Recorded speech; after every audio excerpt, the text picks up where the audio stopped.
네, 전 목사님들 목소리가 좋은 목사님들을 여러 번 뵀지만,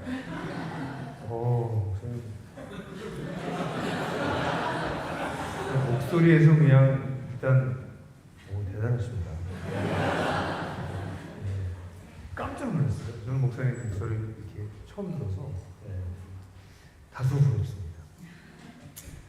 오늘 여러분들 둘째 날 저녁이 뭐 특별한가요, 목사님? 굉장히 지금 부담스러워졌어요. 이거 특별하게 해야 되는구나 이런 생각을 하게 되지만, 제가 그냥 궁금해서 첫째 날 설교 오신 분, 어제 저녁에 오신 분, 대부분 오셨죠? 네, 됐습니다. 네, 우리가 첫째 날에 굉장히 중요한 얘기를 했어요, 그죠? 첫째 날 우리가 했던 얘기는 오늘날 그리스도인들이 자기가 누구인지를 잃어버렸는데 그 잃어버린 이유는 이 그리스도에 대한 이해가 충분하지 않아서이다. 그리스도라고 하는 단어랑 메시아라고 하는 단어가 동일한 단어인데 오늘날 한국의 대부분의 그리스도인들이 메시아와 그리스도가 마치 별로 연결되지 않은 것처럼 생각하는 경우가 많고, 그리스도를 생각하더라도 그리스도는 그냥 자기 죄를 위해서 대신 돌아가신 분 정도로만 생각하기 때문에 예수님께서 오셔서 이 땅에 하나님 나라가 시작됐다. 그리고 새로운 하나님 나라를 시작한 하나님 나라를 이 메시아가 시작하셨는데 그 시작한 메시아의 일을 계승하는 자들이 바로 너희다 라고 얘기하셨다. 처음 듣는 표현은 아니시죠? 그렇기 때문에 우리는 메시아가 시작하셨던 가난한 자에게 복음을 전하고 포로된 자에게 자유케 하고 눈먼 자를 눈을 뜨게 하고 억눌린 자를 풀어주고 은혜의 해를 선포하는 일을, 이 메시아가 시작한 일을 우리가 계승한 사람입니다. 그래서 우리 교회를 저는 메시아 족속이라고 생각해요. 제가 굉장히 좋아하는 단어예요. 메시아가 만드신 새로운 일입니다. 사실 그게 신약의 로마서에 아주 중요한 주제이기도 해요. 그리스도 안에서 새로운 사람을 하나님께서 만드셨다. 새로운 인류인 거죠. 이방인과 유대인이 다 하나가 되는 새로운 인류를 만드셨다. 그래서 신약 성경 전체가 그 얘기를 하고 있습니다.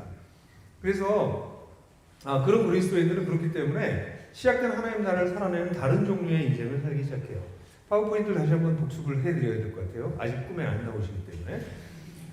여러분들, 이게 바로 우리가 얘기하는 바이죠. 이렇게 믿지 않죠. 이렇게 믿는 사람들이 대부분인 거예요. 우리가 살고 있는 이 세상에 살다가 예수님 만나서 구원을 얻고 죽으면 천당 가요 라고 생각을 하고 있는데, 그게 아니라 예수님 가르치신 것은 이 땅에 예수님이 오셔서 죽으시고 부활하신 것을 통해서 하나님 나라가 이미 시작됐다.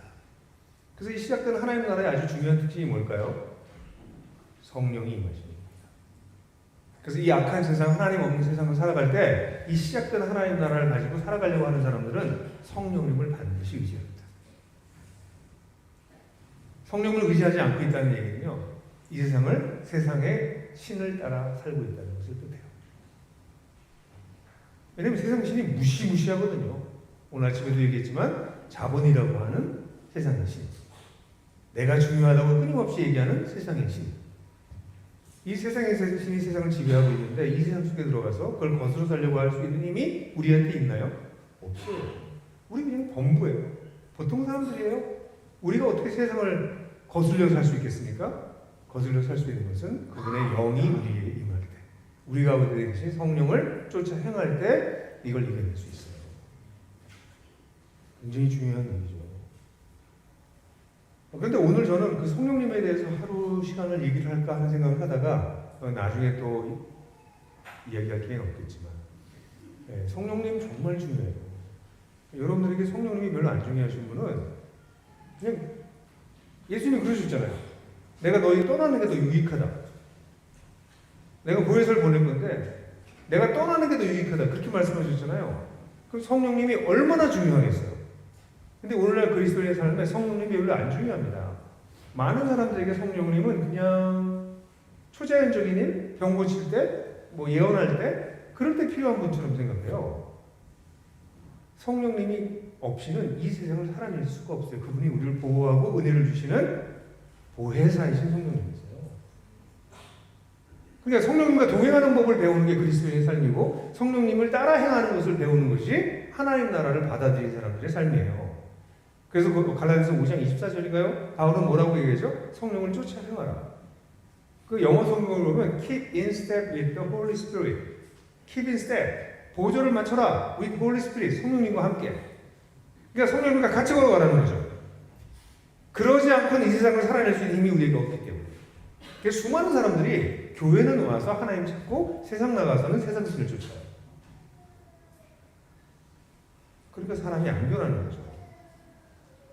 그래서 이 하나님 나라를 받아들이는 사람들에게 아주 중요한 게 성령님입니다. 근데 이 성령님을 쫓아 행하는 것을 그럼 어떻게 할 수 있을까요? 이런 집회에 와서 성령 받으면 될까요? 성령을 따라 행하려면 우리가 성장해야만 가능합니다. 이 하나님 나라를 받아들인 사람들이 우리에게 성령이 임하셔서 이제는 옛날엔 성령이 누구에게만 임했냐면 가끔씩 특별한 존재에게만 임했어요. 구약시대 때에는. 근데 이 하나님께서 하나님 나라를 시작하시고 난 다음에 성령이 모든 사람에게 임합니다. 요엘서를 사도 바울이 베드로가 인용해서 말하면서 남종과 여종과 모든 사람에게 성령이 임할 거라고 얘기했어요. 베드로 사도행전 2장에서 기억나세요? 요엘서 2장 끝부분을 인용하면서 그렇게 얘기했습니다. 남종과 여종. 근데 여종이라고 하는 단어는요, 여종도 여러 종류가 있는데 여종 중에서 가장 미천한 종을 뜻해요. 남자와 여자도 아니고 남종과 여종까지 모든 육체가 성령을 받을 것이다. 이게 하나님 나라가 임했을 때 나타나는 현상이에요.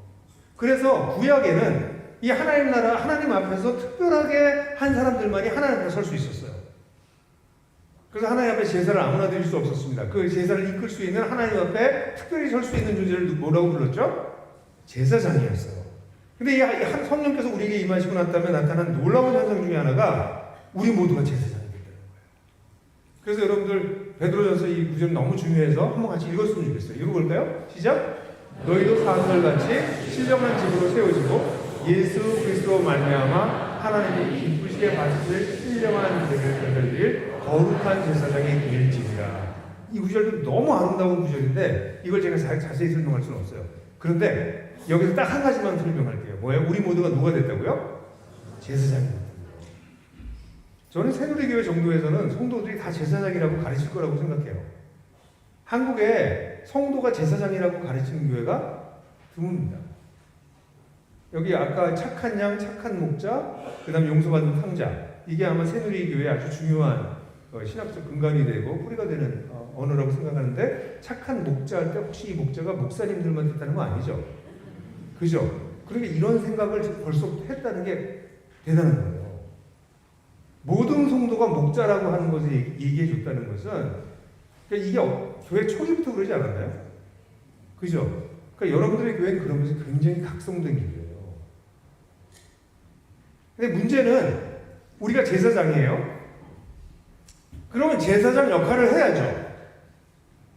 그 여러분들 교회는 제가 일반 교회에 가서 설교할 때와 다르다고 느끼는 게 그래서 그래요. 여러분들은 여러분 모두가 제사장이라고 생각하고 있는 것 같아요. 맞나요? 여러분 진짜 그렇게 생각하세요? 목사님이 제사장이에요? 여러분들이 제사장이에요? 우리 다예요? 정말?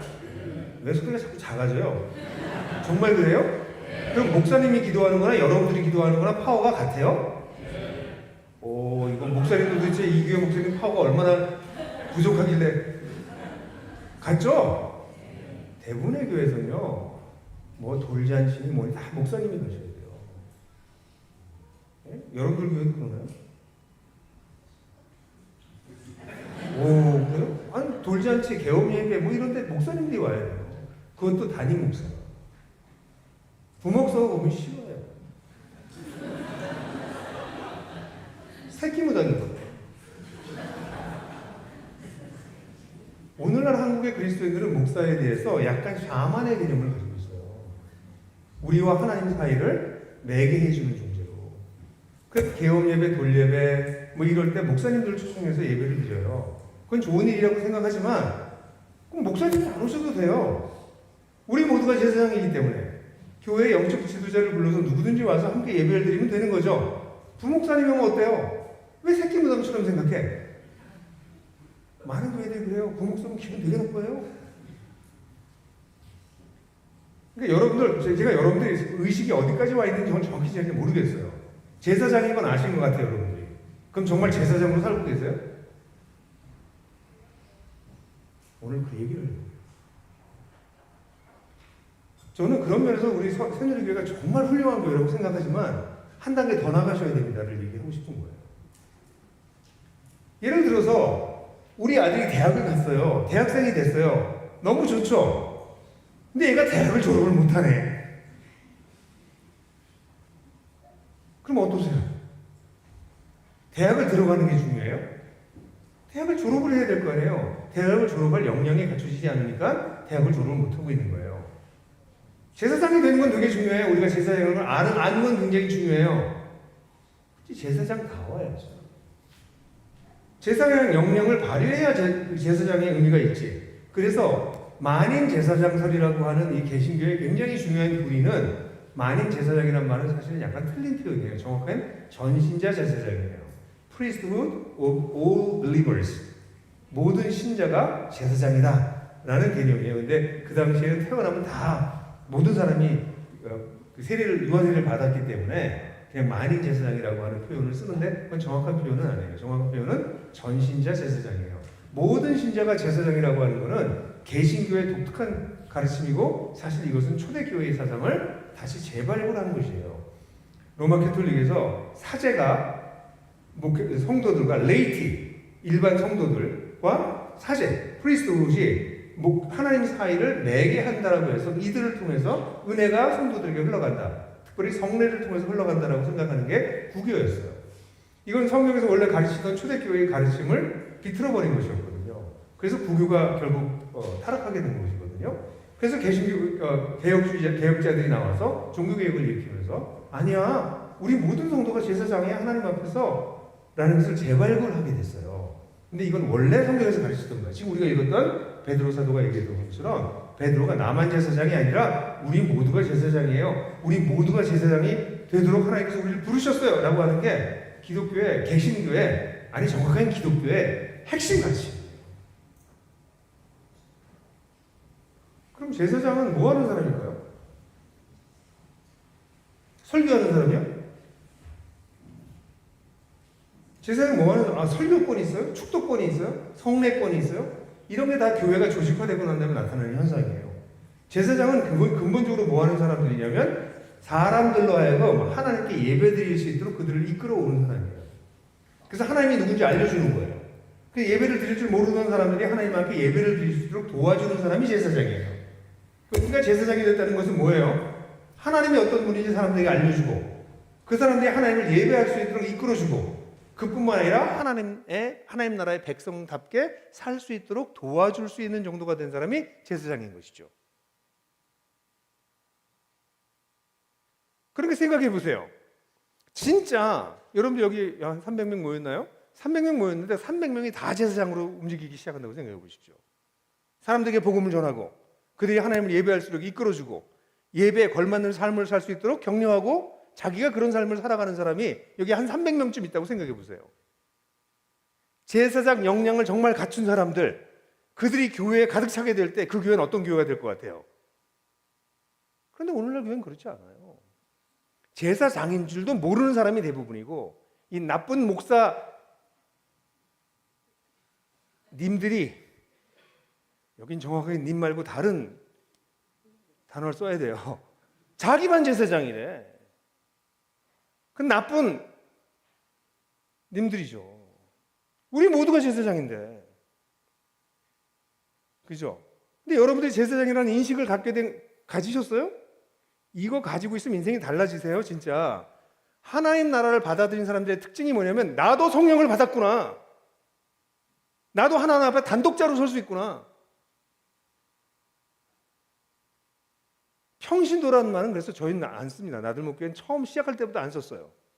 그건 구약의 언어입니다. 레이티, priest, 레이티 이걸 구분해서 사제와 평신도 이렇게 나눌 때 쓰인 단어예요. 저희 교회에서는 그냥 성도라고 부릅니다. 평신도라는 말을 아예 없애버렸어요. 우린 모두 성도예요. 근데 제사장이라고 하는 그런 인식을 갖게 되는 것, 이건 하나님 나라를 받아들이는 사람들의 특징 중에 하나예요. 그것은 성령님과 직접적인 연관이 있어요. 그래서 성령을 따라 행하기 시작하는 새로운 종류의 사람이 되는 것이죠. 여러분 모두가 그런 사람이에요. 그런 삶을 살도록 하나님께서 부르신 거예요. 산돌이신 예수께 나와 산돌들로 하나님께서 받으실 거룩한 예배를 드리기 위한 제사장이 될지니라. 우리 모두가 예수님이랑 산돌이, 예수님은 리빙스톤, 우리는 we are living stones. 우리는 그 산돌들로서. 그게 무슨 뜻이에요? 예수님이랑 우리랑 어떤 존재가 됐다고?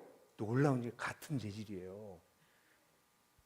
돌이어서 여러분들 기분 나쁠지 모르지만 여기서 돌이라고 하는 개념은 과거에 돌은 집을 지을 때 가장 항구적으로 집을 지을 수 있는 재료로 사용되었어요. 실제로 이거는 철근과 콘크리트가 나오기 전까지 건축에 있어서 돌은 가장 중요한 것이었어요. 그래서 여러분 오래 남아있는 유물들은 전부 돌로 된 거예요. 나무로 만든 거는 오래 남지 못합니다. 그래서 돌이라고 하는 것은 solid한 거예요. 흔들리지 않는 단단함을 얘기하고 있는 거예요. 변할 수 없는 예수님이 가지고 있는 그런 분명하고 확고한 그런 정체성을 누구도 갖는다고요? 우리도. 예수님이 누구셨어요? 히브리서에 따르면 그분이 제 제사장이셨어요. 근데 우리도 제사장이 되는 거예요. 놀라운 얘기죠. 이런 게 우리 교회 내에서 엄청나게 많이 얘기가 돼야 돼요. 근데 얘기만 되는 게 아니라 제가 오늘 얘기하고 싶은 건 여러분이 제사장이라고 하는 얘기는 알고 계시는 것 같아서. 왜냐면 좋은 양, 좋은 목자 할 때 우리가 목자다. 그거 제사장이라는 얘기예요. 그런 의식까지, 첨예한 의식까지 발전된지는 모르지만 여러분이 좋은 목자가 되셨다면 이미 좋은 제사장이 됐다는 것을 알고 있는 거죠. 그렇다면 정말 좋은 목자, 역량 있는 제사장이 된다는 것은 무엇인가가 오늘 제가 여러분들하고 얘기하고 싶은 거예요. 왜냐하면 하나님 나라를 이끌어가고 하나님 나라 운동을 하는 사람들이 누구예요? 하나님 나라 운동원이에요. 하나님 나라 운동원의 역량이 얼만큼 있느냐에 따라서 그 운동이 제대로 될 수 있느냐 없느냐를 결정할 것이에요. 왜 요즘 우리나라 축구를 보면서 재밌어요? 옛날에는요, 우리는 축구를 할 때 뭘로 했나요? 정신력으로 했어요. 생각나세요? 실력이 없으니까 정신력으로 했다고. 그죠? 지금은 우리 축구 어떻게 해요?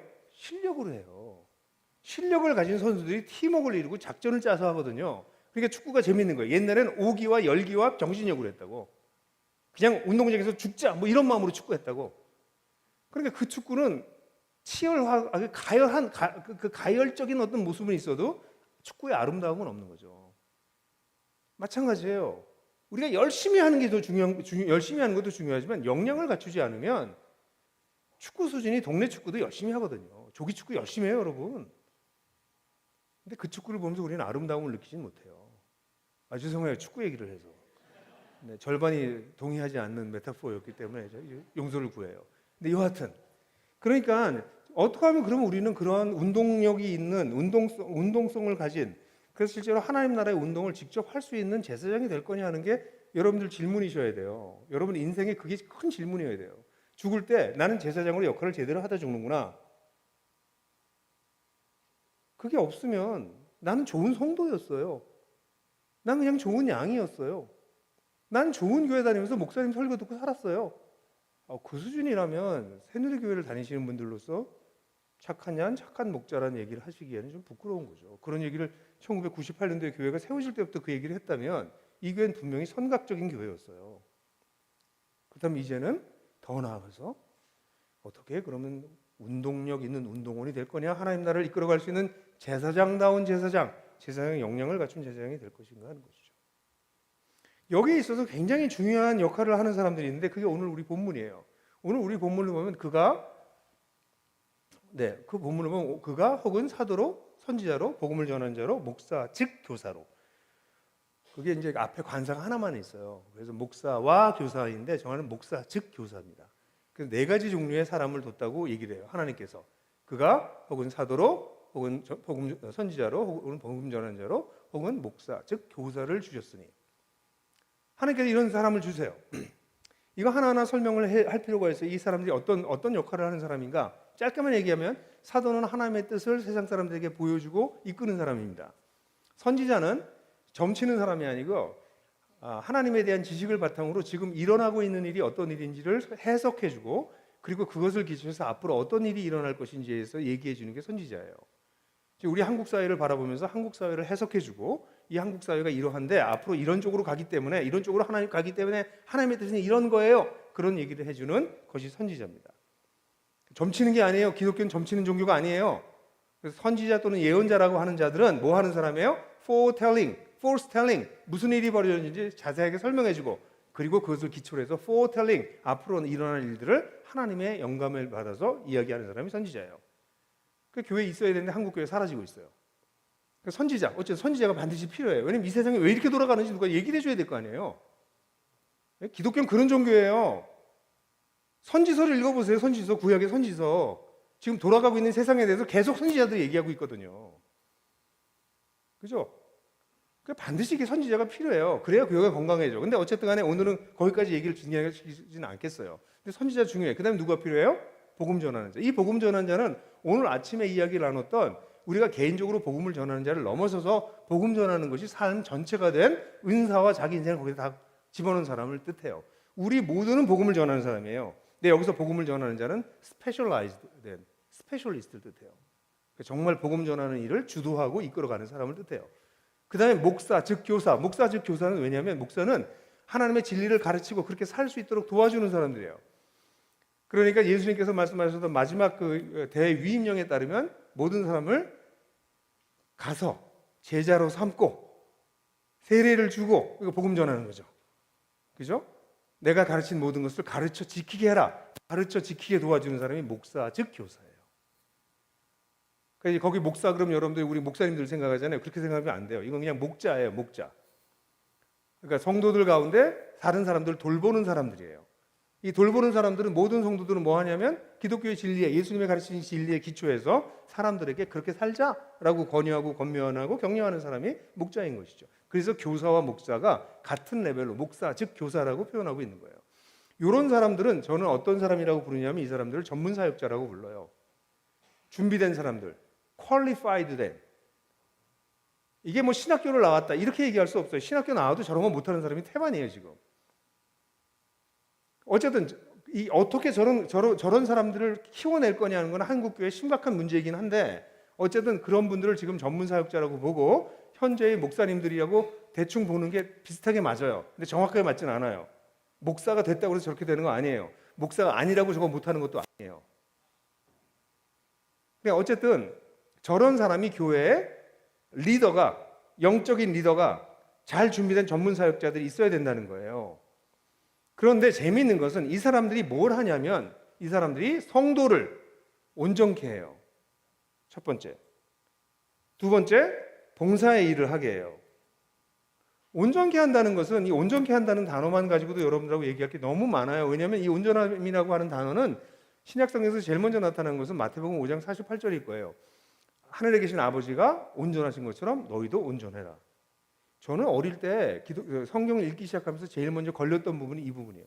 아니 어떻게 하나님처럼 온전해져 우리가? 이해할 수 없었어요. 근데 이 온전케 됐다라고 하는 이 텔레이오스라고 하는 이 단어는 신약에 굉장히 중요한 단어예요. 실제로 성경 전체에 이 텔레이오스라고 하는 단어가 여러 번 신약 성경에 나옵니다. 우리가 그리스도 안에서 온전하게 되기를 하나님께서 원하세요.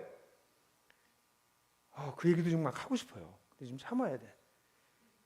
하나님이 우리를 향해서 원하시고 계시는 게 좀 이따 하겠지만 우리가 온전하게 되는 겁니다. 성도를 온전케 하는 것이에요. 성도가 온전케 된다는 게 뭐냐는 얘기는 좀 이따 다시 하겠지만 한 사람 한 사람들이 그냥 이미지로 생각해 보세요. 이 사람은 온전한 사람이야. 어떤 사람이에요? 균형이 있고 잘 성장한 사람을 온전한 사람이라고 그러잖아요. 교회 활동은 잘하는데 가정은 엉망이야. 그 사람은 온전한 사람이라고 얘기 안 하잖아요. 또 가정생활은 잘하는데 신앙은 엉망이야. 그 사람 우리가 온전한 사람이라고 보지 않잖아요. 모든 영역에서 균형 있게 잘 성장한 사람이 온전한 사람이야. 그러니까 전문 사역자들은 성도를 뭐해요? 온전한 사람을 만드는 거예요. 먼저. 그리고 그 온전한 사람이 되고 나면 그 두 번째 그들이 하는 게 뭐냐면 봉사의 일을 해요. 여기 봉사라고 하는 디아코니아라는 단어예요. 디아코니아라고 하는 단어는 서비스, 미니스트리 이런 뜻이에요. 그러니까 단순히 봉사가 아니에요. 사역을 뜻해요. 그러니까 성도들이 사역을 하게 된다는 거예요. 언제? 그들이 온전해지면. 지금 우리가 얘기하는 제사장이라고 하는 개념을 가지고 얘기한다면 성도들이 제사장의 신분을 알게 된 것을 넘어서서 제사장의 역량을 갖출 수 있도록 온전하게 해주면 제사장들이 사역하기 시작한다는 거죠. 그러면 어떤 일이 벌어져요? 그리스도의 몸이 세워져요. 여기 그리스도의 몸이 세워진다고 하는 단어는 굉장히 중요해요. 왜냐하면 에베소서 1장 23절은 교회는 그리스도의 몸이니 만물 안에서 만물을 충만케 하시는 이의 충만이니라 이렇게 얘기하고 있거든요. 이러면 교회가 뭔지 아세요? 만물 안에서 만물이 지금 형편없어요. 가운데가 구멍이 뻥 뚫렸어요. 그래서 로마서 8장에 의하면 허무에 굴복한다고 얘기하고 있어요. 우리가 얘기했던 하나님 나라의 개념으로 얘기하면 지옥 직전이에요. 엉망진창이에요. 죄송해요 이런 표현을 써서 개판이에요. 이런 세상을 하나님 뭐하고 계세요? 만물 안에서 그런 만물 안에서 만물을 충만케 하시는 뭐예요? 그 구멍이 뻥 뚫리는 거를 채우신다는 얘기예요. 왜냐면 전 우주의 중심에 하나님이 계셔야 되거든요. 근데 그 하나님을 제거해버린 게 죄라고 그랬죠. 자기가 중심이 돼서. 그래서 세상은 허무에 굴복하고 있거든요. 하나님께서 그것을 회복하고 계세요. 그래서 만물을 충만케 하신다는 그 충만은 사실은 회복한다는 단어를 쓸 수도 있어요. 그 만물, 이 엉망이 된 만물 안에서 그 만물을 회복하고 계시는 그 회복이 뭐예요? 교회예요. 그러니까 이 교회는 어떤 존재냐면 만물을 회복하고 계시는, 거기 회복한다는 단어, 충만케 하신다는 단어가 현재형이에요. 그러니까 하나님은 지금 뭐 하고 계세요? 만물을 회복하고 계세요. 회복하고 계시는 그 회복이 그 충만이 누구라고? 교회라고. 우리가 그것을 제일 먼저 경험한 수혜자들이에요. 근데 우리가 수혜자가 되고 난 다음에 에베소서 2장 1절부터 10절까지는 수혜자가 된 방법과 2장 11절부터 22절까지는 그게 교회로서 어떻게 나타나는지 설명하고 난 다음에 3장에서 그 놀라운 신비를 얘기하고 4장에서 어떻게 우리가 성장해서 그 일을 이룰 수 있는지를 설명하면서 그리스도의 몸이 세워진다고 얘기하고 있어요. 그리스도의 몸이 세워진다는 게 뭘까요? 결국 세상을 회복하는 하나님의 놀라운 사역에 동참하기 시작한다는 거예요. 놀라운 얘기죠. 여기 보면, 여기 이 본문을 잘 보세요. 여기 사역을 누가 하죠? 사역을 누가 하죠? 왜 여기는 좀 싫으세요? 사역은 누가 해요? 성도가 하는 거예요. 근데 오늘날 수많은 교회는 사역은 누가 하냐면 교회에서 월급 받는 사역자들이 하십니다. 그 사역자들은 뭐 하는 사람들이에요?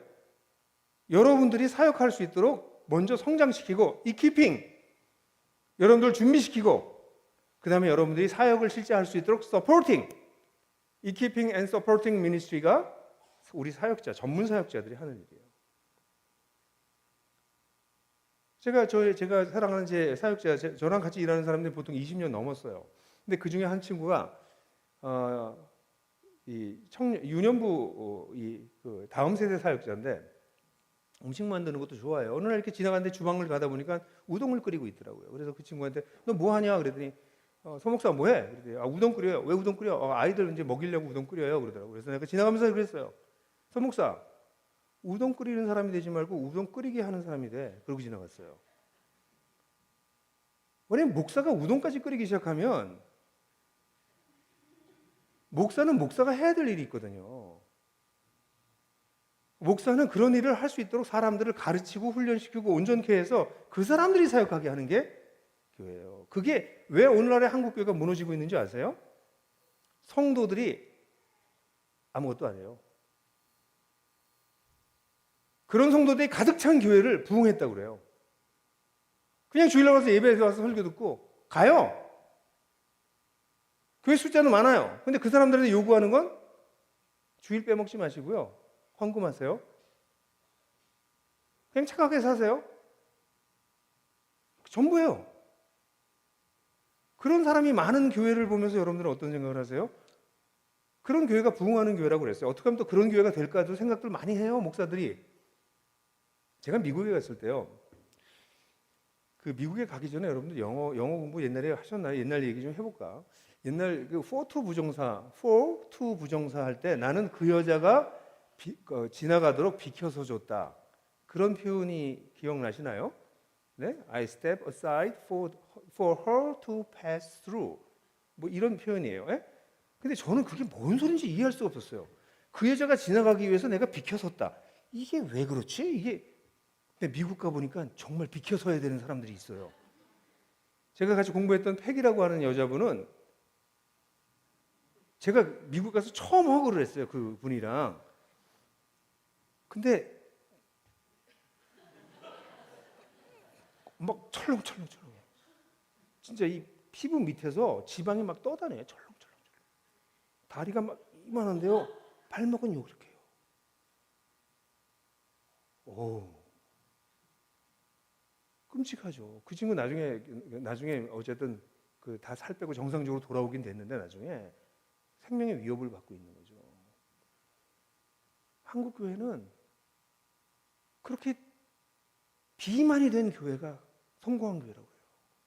수많은 성도가 들어왔다가 헌금하고 싹 빠져나가요. 아무것도 안 해요, 그들은. 한다면 뭐 교회 봉사 약간 제사장이 아니에요. 그래 은혜만 받고 자기 역할을 하는 사람이 없는 거예요, 교회가. 그건 누가 해요? 월급 받는 목사들이. 자, 다 같이 손을 드세요. 드세요. 이 손을 자기 허리에 갖다 댄다. 한번 잡아본다. 뭐가 잡혔나요? 우리 안 목사님은 하나도 안 잡힐 것 같아. 근데 뭐 좀 잡혀요? 예? 그만 잡고 계세요. 그걸 뭐라고 불러요? 여러분 지금 잡은 거를. 뭐 배, 또 지방, 뱃살, 뭐 전문 용어로는 베들레헴, 뭐 그런 말로 쓰죠. 그죠? 여러분 인간의 몸은요 근육세포하고 지방세포로 이루어져 있어요. 제가 또 이런 설교를 했더니 생물학을 공부한 사람이 와가지고 목사님 꼭 그렇지 않습니다. 세포는 다른 종류도 있으나 뭐 이런 얘기를 하더라고요. 많이 배운 사람들이 늘 문제예요. 그냥 이거는 그냥 비유예요, 비유. 그러니까 또 여기서 생물학 공부한 사람이 아이고 생물학을 모르는 목사가 무식하게 저런 소리나 그런 소리 좀 하지 말아주세요. 어쨌든 설교 끝나고 찾아와서 성도들이 저를 막 고쳐줘요. 근데 세포는 다른 종류도 있어요. 근데 대표적으로 근육세포와 지방세포가 있는데 두 가지는 특징이 달라요. 지방세포는 에너지를 받아들여서 뭐 하는 세포예요? 저장해요, 저장. 근육세포는 어떻게 해요? 에너지를 받아들이면 그 에너지를 근육에다 집어넣었다가 그걸 태워서 에너지로 써요. 그러니까 여러분들 근육이 많은 사람들은 에너지 탱크가 큰 거예요. 거기다 에너지를 집어넣을 수 있으니까. 그래서 근육을 키워야 되는 거예요. 근육이 없으면 에너지가 작아요. 그래서 금방 피곤해져. 그러니까 에너지가 없으니까 몸에. 예? 그게 인간의 몸이에요. 갑자기 서로 쳐다보고 그럴 필요 없어요. 예? 그런데 한국 교회는 이렇게 돼서 비만이 된 교회를 보면서 박수치고 있는 거예요. 한국 교회는 작아도 근육질이어야 되거든요. 성도들 하나하나가 자기에게 받은 은혜를 태워서 뭔가 제사장으로 역할을 해야 되는데 성도들은 교회에서 어떻게 훈련을 받냐면 와서 예배드리고 은혜 받고 그 다음에 가서 착하게 사세요. 그냥 세상 나가서 그 정도까지예요. 아니 제사장은 어디 갔냐고. 하나님 나라가 시작돼서 성령이 우리에게 임해서 보혜사신 성령님이 우리와 함께 하셔서 그분과 동행하는 삶을 사는 것은 도대체 어디 갔냐고요.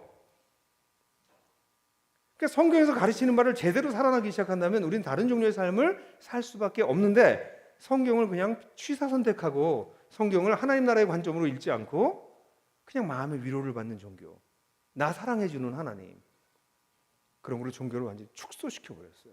이 축소는 너무 심각해서 저는 왜곡이라고 봐요. 그래서 우리 성도들은 다시 한번 그림을 그리면 이렇게 볼 수 있어요. 이 그림을 보면 여기에 보면 사도, 선지자, 복음전자, 목사, 즉 교수가 있으면 그들을 성도들을 이 사람들이 온전케 하고 봉사의 일을 하게 되면 교회가 세워진다는 거예요. 여기에 핵심이 누구예요? 아니, 이 핵심이 누구예요? 나. 딴 성도가 아니고 나. 다시 한번 여기 핵심이 누구예요? 여러분들이에요. 여러분들이 어느 정도까지 성장하느냐가 착하게 사는 거 아니에요. 제사장으로서 역량을 얼마나 갖추냐가 교회 그리스도의 몸이 세워지기 때문에 세워진 그리스도의 몸이 만물을 충만케 하시는 하나님의 충만에 동역하는 자들이 될 수 있는 거예요. 한국 교회는 만물을 충만케 하고 계시는 하나님의 역사에 동역하지 못해요. 왜냐하면 교회가 세워지지 않았기 때문에. 아니, 조직교회는 세워졌죠. 근데 그 교회에 있는 성도들이 전부 다 지방세포예요. 자기 역할을 안 해요. 밤낮 은혜 받으러만 와요. 그리고 교회는, 사도교회는 안 그렇지만 그 교회는 그 사람들을 만족시키기 위해서 모든 걸 준비해요. 예배도 짧게 드려요. 전 제일 화가 나는 게 예배 짧게 드려요. 일주일 하루에 이 스마트폰 보는 시간이요, 이 영상을 보는 시간이 한국 사람이 5시간쯤 된대요, 평균이. 예? 근데 예배는 1시간 넘으면 안 돼. 목사님 설교가 30분 넘으면 안 돼. 절대로 안 돼. 거기다 재밌어야 돼. 재미가 없으면 짧게라도 해라. 뭐 이래요. 아니, 예배가 도대체 하나님께 드리는 예배가 일주일에 한 번 드리는 예배가 어떻게 1시간으로 땡쳐버려요. 일주일 내내 예배를 드리면 또 모르겠는데 그것도 아니고 일주일에 겨우 한 번 드리는데. 그러니까 오늘 늦게 끝날 것 같아서 막 불안해지기 시작하시죠? 아니 예배가 얼마나 좋은 건데. 예? 근데 여하튼 간에 그러니까 교회는 어떻게 됐냐면 사람들을 그냥 서비스하는, 영적으로 서비스하는 것으로 전락해버렸어요. 그러니까 운동성은 다 사라져버렸어요. 자, 그럼 어떻게 이렇게 우리가 이 제사장으로서의 삶을 살 수 있는 사람으로 성장해 나갈까 하는 얘기를 좀 해야 되겠어요. 그죠? 그러면 일단 우리가 살고 있는 세상이 얼마나 우리 원래가 그리스도를 믿지 않았을 때 우리가 어땠는지를 좀 알아야 돼요. 이거는 우리가 계속 얘기했던 그것을 좀 다른 그림표로 그린 건데요. 우리가 깨어진 세상에 있다고 그랬죠. 하나님이 없는 세상, 거의 지옥 비슷한 세상이 있다고 그랬는데 그걸 개인으로 얘기하면 모든 인간은 하나님과의 관계가 깨어져 있어요. 다리가 끊어져 있는 것처럼 끊어져 있어서 사실은 하나님이 없다고까지 생각해요. 그러니까 하나님과 아무 관계가 없어요. 그죠? 그러니까 그 사람들은 당연히 어떤 일이 벌어지냐면 자기와의 관계도 깨져요. 왜냐하면 사람은 자기 자신을 어떻게 발견하냐면 누군가 자기 밖에 있는 준거 틀로 자기를 해석하게 돼요. 준거 틀이라는 말이 좀 어렵다면 밖에서 어떤 존재랑 비교하면서 나를 알아요. 적어도 내가 남자인 건 여자랑 비교해서 내가 남자인 건 알게 되는 거거든요. 다 남자면 남자 여자가 없겠죠. 그러니까 비교해서 나를 알게 돼. 이건 굉장히 좋은 거예요. 그 비교할 수 있는 능력은 굉장히 좋은 능력인데 문제는 인간이 비교를 하면서 자기랑 어떻게 해요? 어제 얘기했잖아요. 여러분들 부자예요? 부자 아니라고 생각해요. 왜냐면 여러분들 비교를 하고 있는데 여러분들 잘 사는 사람이 너무 많거든. 근데 비교를 누구랑 하냐는 거죠. 제가 어제 그렇게 했죠. 여러분들 5% 안에 든다고. 예? 나머지 95%랑 비교하면 여러분들은 부자거든요. 근데 여러분들 누구랑 비교를 끊임없이 하냐면 여러분들 더 잘 사는 사람이랑 비교한다고. 그럴 수밖에 없어요. 사람은. 그러니까 자기보다 돈이, 학력이, 세상에서 성공한 게 뭐 그것도 안 되면 자녀가 어떤지, 남편이 어떤지, 아내가 어떤지 이런 거 가지고 비교하면서 자기 가치를 생각해요. 그럼 어떤 일이 벌어지겠어요? 우리나라 같이 잘 사는 나라에 사는 사람들 다 가난하다고 생각해요. 돈이 없어서 결혼 못 한대요, 청년들. 예? 그런 생각을 갖게 되는 거예요. 왜냐하면 중고들이 밖에 인간에게 있으니까. 그럼 사람들이 행복하겠어요? 그래서 한국 사람들이 불행합니다. 한국 사회는 극단적으로 불행한 사회예요. 이 극단적으로 불행한 사회가 된 것에 대해서 교회가 책임져야 돼요. 부분적으로. 크리스찬이 뭐 5%, 10%도 안 됐다면 그렇게까지 책임질 일은 아니지만 20%가 넘을 정도 있었기 때문에 교회는 한국 사회에 대해서 책임이 있어요. 이렇게 불행한 사회가 되도록 내버려둔 것에 대해서 책임져야 돼요. 일부는. 아이들이 죽어요. 자살하고. 예? 자살한 아이들이 그렇게 많으면 자살을 시도한 애들은 얼마나 많겠어요? 마음속에 자살을 생각해 본 애들은 얼마나 더 많겠어? 자살한 숫자가 문제가 아니라는 얘기예요. 지금 한국에. 우리 아이들이 얼마나 불행한 줄 아세요? 세상이 망가져 있는 거예요. 우리 세상이. 그러니까 자기를 받아들이지 못해요. 왜 저렇게 됐을까? 부모들이 자기를 못 받아들이니까 애를 주워 패는 거예요. 좋은 학교 가라고.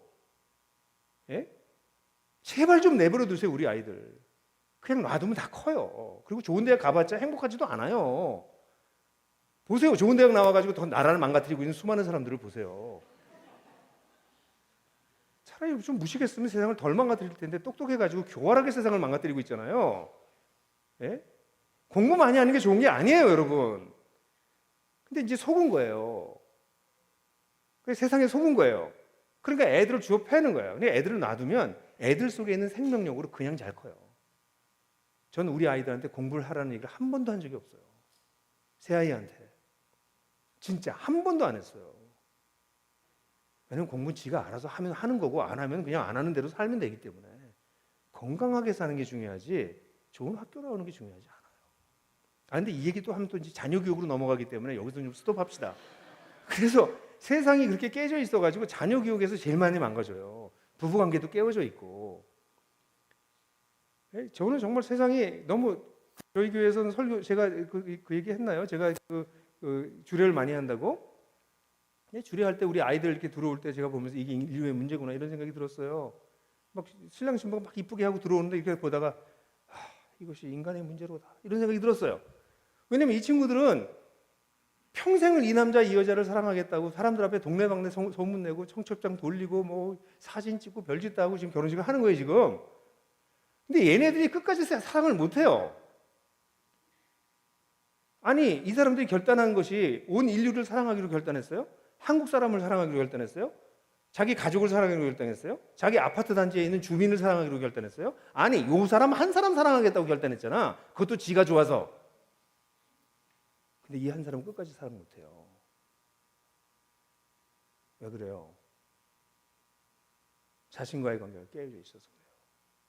그러니까 이렇게 자신과의 관계가 깨져 있는 사람은 사람들과의 관계도 깨져요. 공동체도 깨져요. 그러니까 여러분들 이렇게 보시면 주변의 사람들과의 관계가 전부 깨져 있는 사람들이 있어요. 나중에 가족들하고 다 깨져요. 점점 시간이 지나면 지날수록 깨져나가요.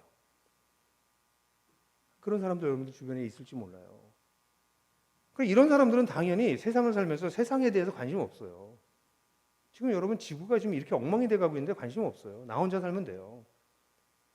저건 나쁜 인간들이죠. 아니, 딴 사람도 아니고 자기 새끼가 살 지구가 없어지고 있는데 그 자기 새끼가 살 지구도 걱정 안 해요. 얼마나 이기적인지. 저는 정말 이 현대인이 가지고 있는 이기성에 정말 놀랄 때가 너무 많아요.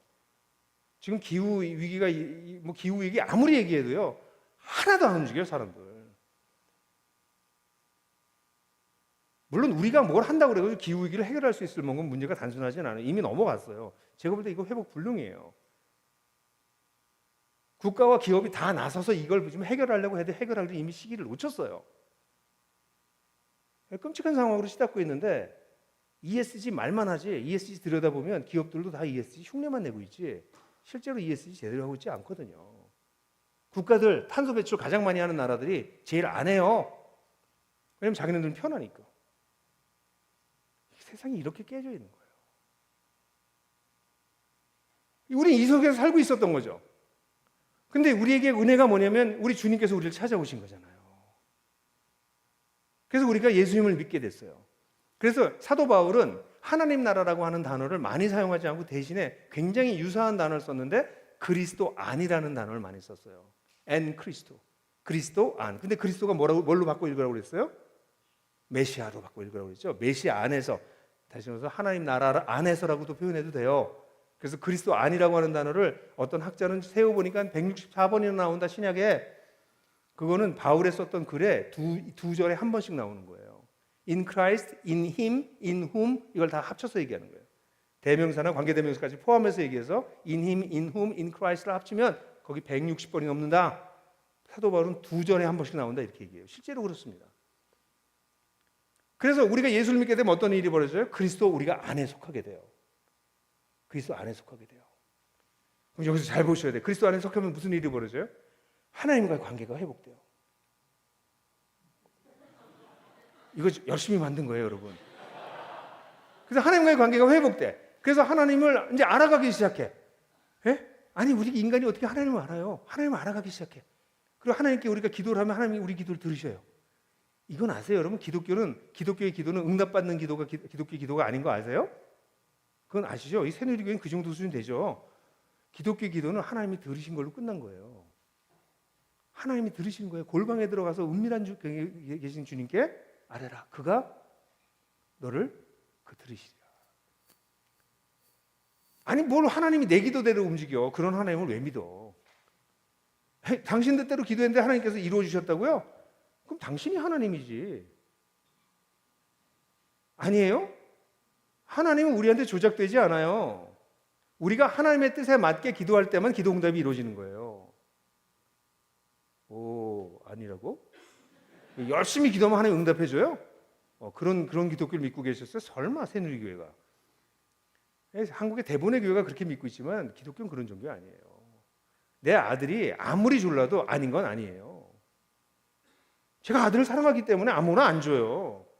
근데 아들이 달라고 안 해도 필요한 건 줘요. 내 아들이니까.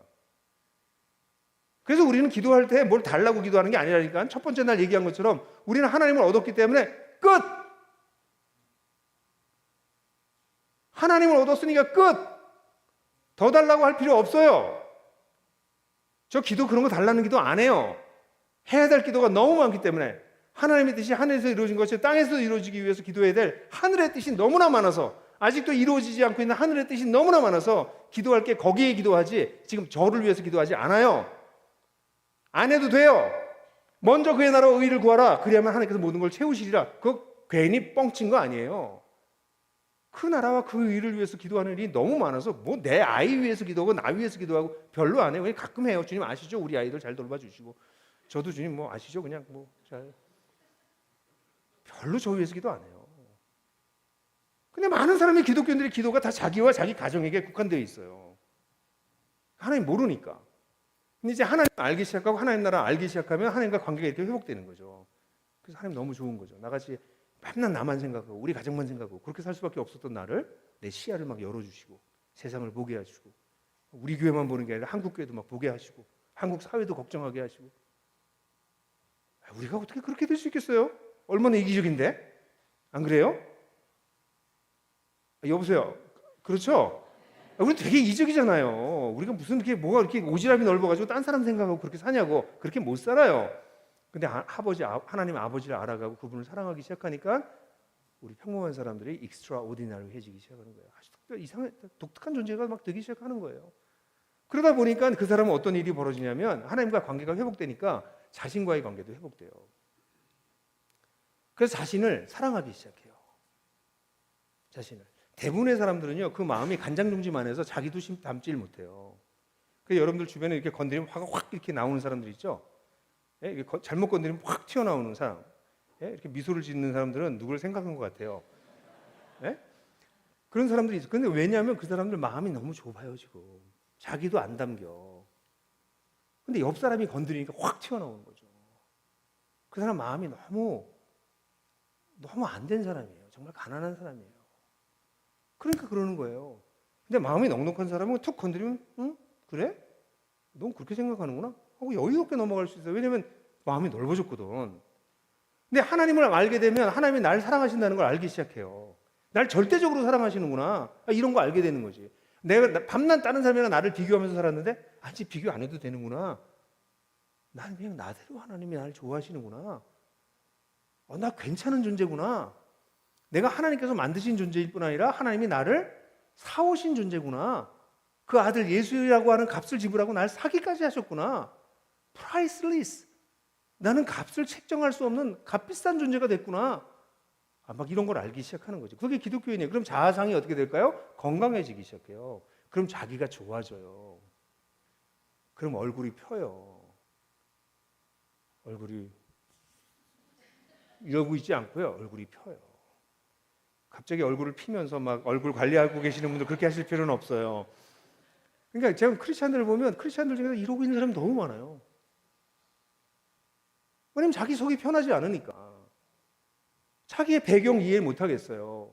자기 실력 없는 거 이해 못 하겠어요. 잘난 사람이 너무 많아. 나는 왜 이렇게 돈이 없어? 그래서 난 불평. 그러니까 온갖 불평을 얘기하는데 그 모든 것이 기준이 어디 있어요? 나의 외적 조건이 있었거든요. 근데 하나님을 만나고 난 다음에 나의 기준점이 하나님으로 바뀌고 그 하나님의 관점으로 나를 보기 시작하니까 내가 다른 존재가 되기 시작해서 진짜 그렇게 생각하는 사람이 되는 게 이제 성숙한 사람이 되는 거죠. 오늘도 뭐 호텔에서 나올 때 이제 옷 입고 이렇게 거울을 이렇게 보면서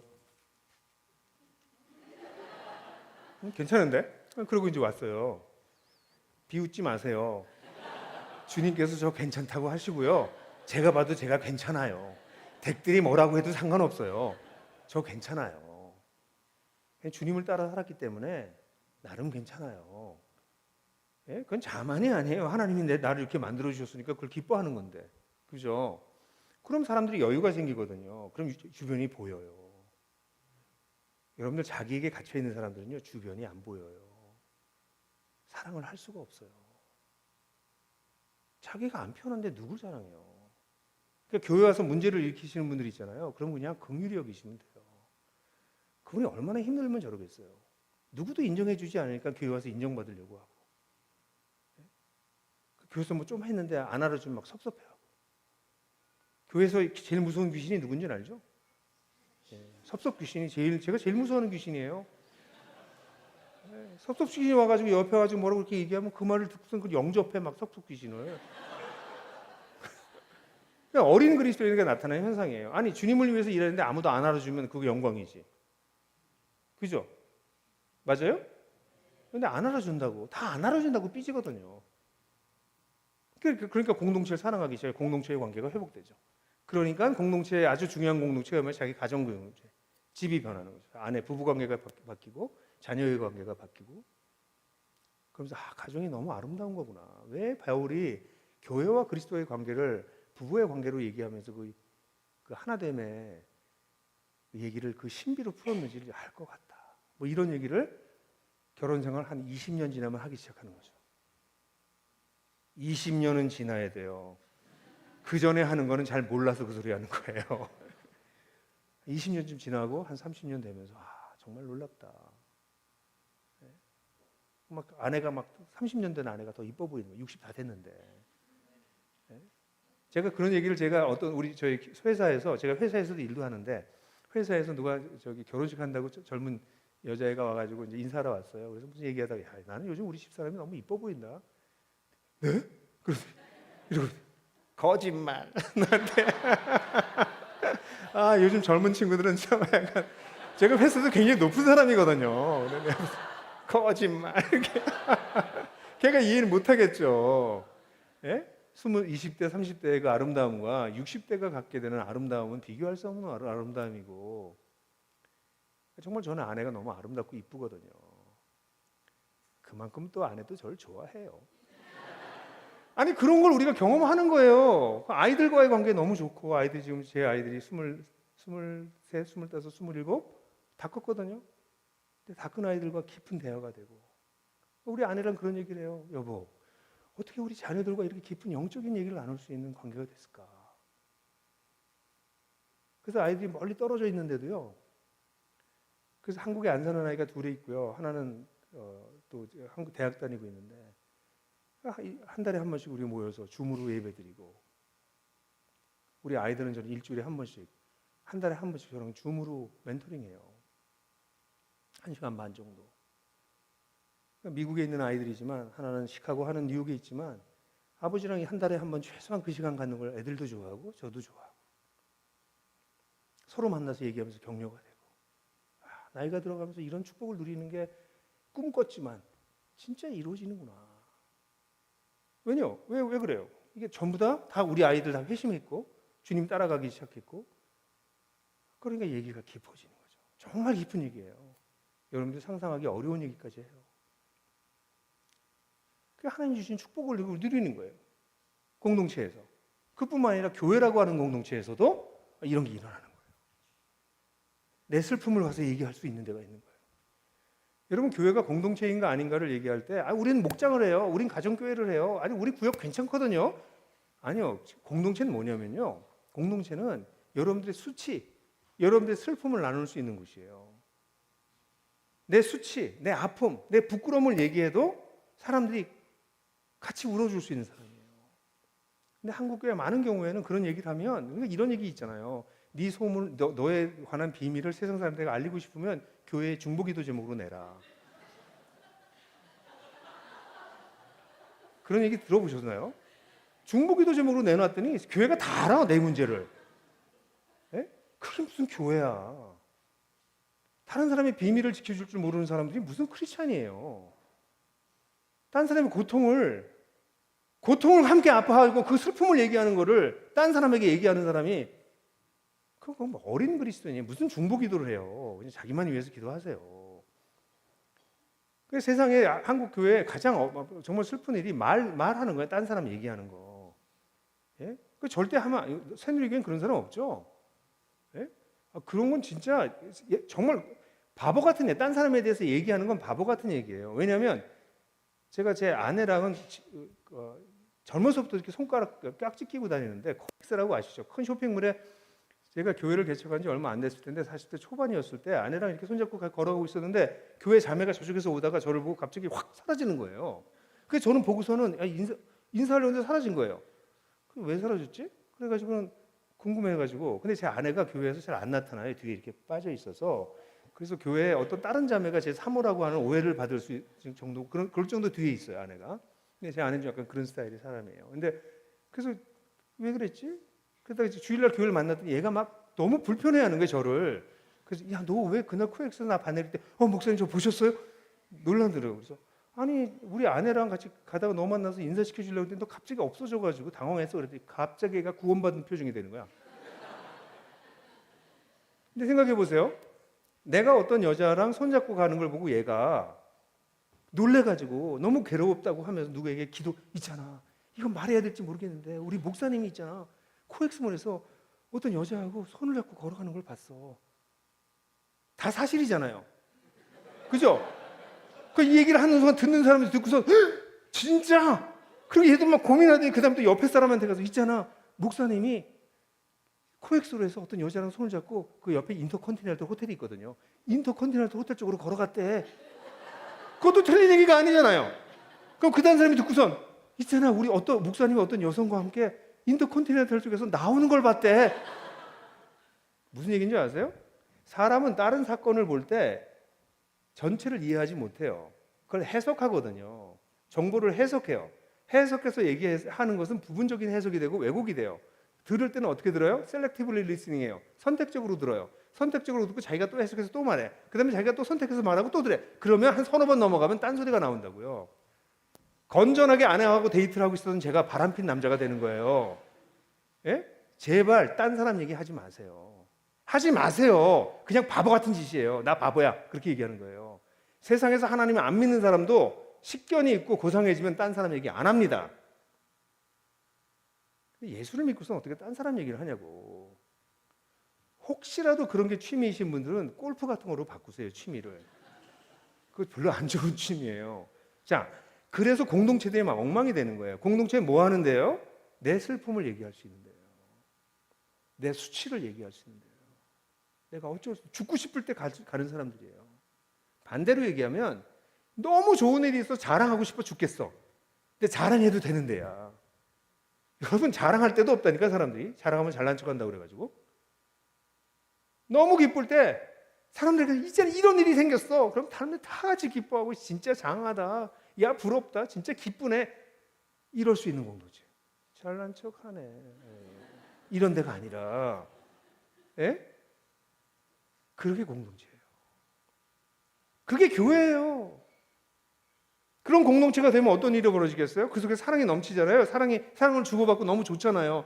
그런 공동체에 있으면 인생 살만 난다니까. 제가 조금 전에 새누리 3교회 그 공동주거 하는 데 갔다 왔거든요. 너무 좋은 거죠. 우리 하나복의 교회들 중에서 나들목 교회도 그렇고 공동주거 하는 교회들이 있으니까 그런 거에 도움도 받고 도전도 받고 그래서 공동주거 함께 사는 너무 행복해서 좋아가지고 이분들이 서로 사랑하고 함께 사니까 다 함께 살아야 된다는 얘기는 아니에요. 근데 그 하나의 가능성이 있는 방법 중에 하나죠. 그럼 그 사람들이 힘이 생기기 시작해. 그럼 우리 마을을 위해서 뭐 하지? 우리 동네를 위해서 뭐 하지? 그 동네를 위해서 뭘 막 하기 시작하는 거죠. 그래서 자기 속에 사랑이 생기기 시작하면 안이 변하기 시작하면 어떻게 해요? 바깥쪽으로 흘러나와요. 그래서 세상을 변화시키게 해요.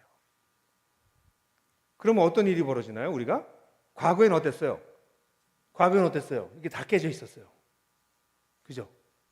이렇게 깨져 있던 우리가 예수 그리스도를 만나면서 이 모든 관계가 회복돼요. 그리고 이게 이거 너무 빨리 나왔다. 여기서 끝나는 게 아니에요. 회복된 걸 끝나는 게 아니라 하나님의 아들을 믿는 일과 아는 일에 다 하나가 되어 그리스도의 장성한 분량이 충만한 데까지 이르니라. 이게 크리스천 라이프예요.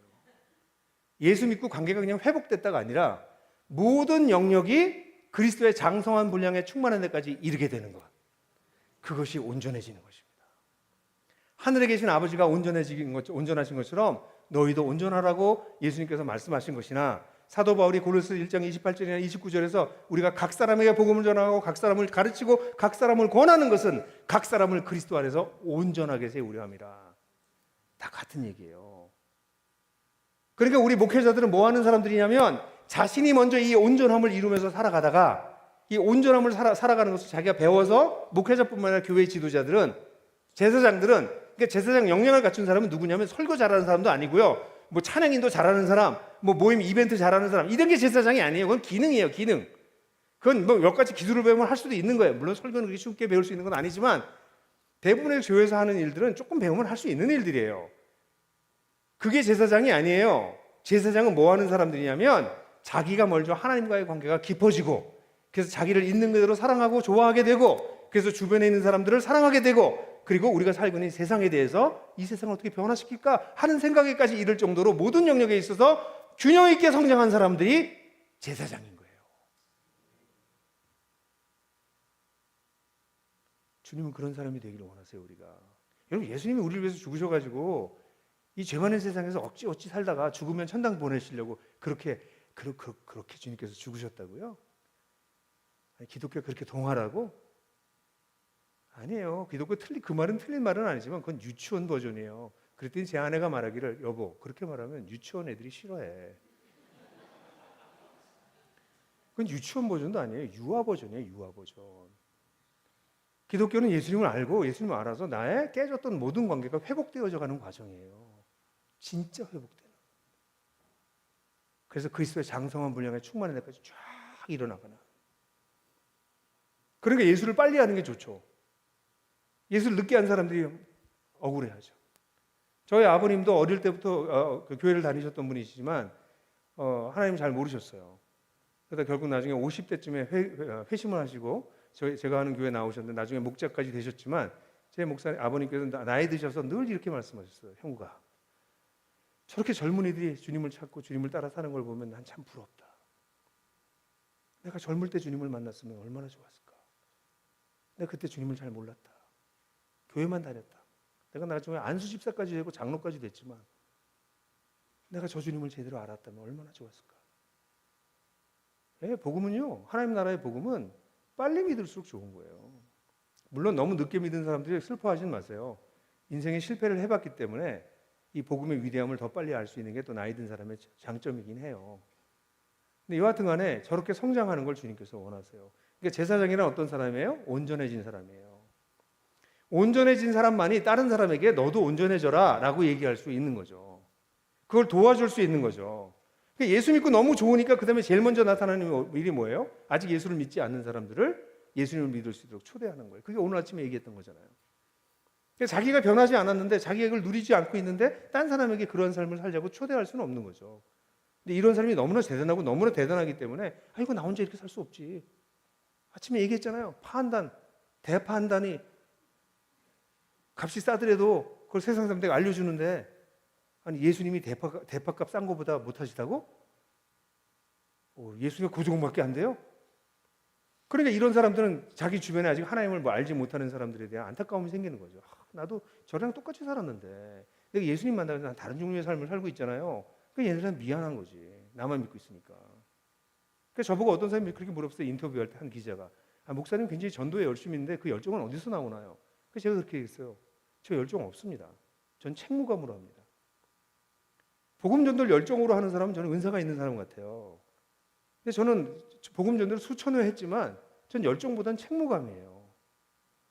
날 먼저 불러주셨잖아요. 내가 뭐가 잘났다고 먼저 부르셨어요? 그건 아직 부르심을 받지 않은 사람들에게 빚진 마음이기 때문에 그게 사도 바울이 로마서 썼던 비밀이기도 해요. 내가 빚진 마음을 가지고 있다. 로마 사람들에게. 그게 그리스도인들의 모습입니다. 그래서 복음을 전한 거죠. 처음에. 그러니까 이런 것이 그리스도인의 삶의 첫 번째 출발점입니다. 그래서 이렇게 출발하면 이제 이걸 좀 그래서 영적으로 좀 쉽게 여러분들 설명해 드리면 영적으로 성장하는 단계가 있어요. 이렇게 성장하는 건데 그럼 이게 그냥 하루아침 여기 나와 있는 여러 가지 중요한 단어들이 있어요. 키워드들이 있는데 이거는 제가 만든 제자 훈련의 키워드들이에요. 이번에 임진산 목사님이 굉장히 섬세한 분이셔서 이 풍성한 삶의 초대, 기초, 첫걸음 이런 여기 제자 훈련의 중요한 자료들을 책을 가져오는데 안 가져왔더라고요. 왜냐면 새누리교회나 새누리 2교회에서는 다 자체적으로 쓰고 있는 교재가 있기 때문에 지금 새누리 3교회에서 쓰고 있는 자료를 갖다 놓는 거는 혹시라도 불편해질까 봐 안 가져오시는 그런 섬세한 마음을 가지고 계시더라고. 뭐 그렇게까지 섬세할까라는 생각이 들긴 하지만 그래서 저는 그 책들이 와 있을 줄 알았는데 와 있지 않아 가지고 좀 안타깝긴 한데 그건 나중에 여러분들 관심 있으시면 참고하시기도 하고 사용하시면 좋겠어요. 나중에 시간 되면 제가 약간 소개는 해드리겠지만 그래서 이렇게 하나님 나라의 복음의 기초에서 하나님과의 관계가 알아가고 사랑하는 것이 키워드예요. 자신과의 관계에서는 자기를 부인하는 게 뭔지 아셔야 돼요. 기독교는 자기 학대하는 종교가 아니거든요. 그럼 자기 부인이 뭔지. 자기 부인의 반대는 성령 충만해지는 것이에요. 공동체의 관계는 형제를 사랑한다는 게 뭐냐. 사랑하는 거 잘 몰라요, 여러분들. 한국 교회는 사랑이라고 하는 깃발은 나부고 있지만 실제 사랑할 줄은 몰라요. 실제 사랑할 줄은 몰라요. 저는 사랑을 여러 가지로 정의하지만 그 중에 하나의 정의는 conflict resolution, 갈등 해결 능력이 사랑이에요. 갈등이 없으면 관계가 형성되지 않았다는 거거든요. 근데 갈등을 해결할 수 있는 능력이 사랑이에요. 그런 걸 배워야 되거든요. 하루아침에 안 생겨요. 그다음에 섬기는 것. 우리가 어떻게 섬기는 것인가. 그다음에 세상과의 관계에서는 세상을 위해서 우리가 할 수 있는 가장 중요한 게 뭐예요? 하나님 나라가 시작됐어. 너도 다른 종류의 삶을 살 수 있어. 그렇게 망가진 인생 살지 않아도 돼. 그래서 하나님 나라로 그들을 초대하는 게 복음전도예요. 영혼 구원, 교회 부흥 뭐 그런 거는 너무 수준 낮은 얘기예요. 그리고 우리가 세상에서 하는 것은 세상을 경영하는 거예요. 세상을 다스려라 하셨던 하나님의 말씀을 따라서 세상을 경영하는 법을 배우는 거죠. 세상 경영의 가장 중요한 두 요소는 노동과 정의예요.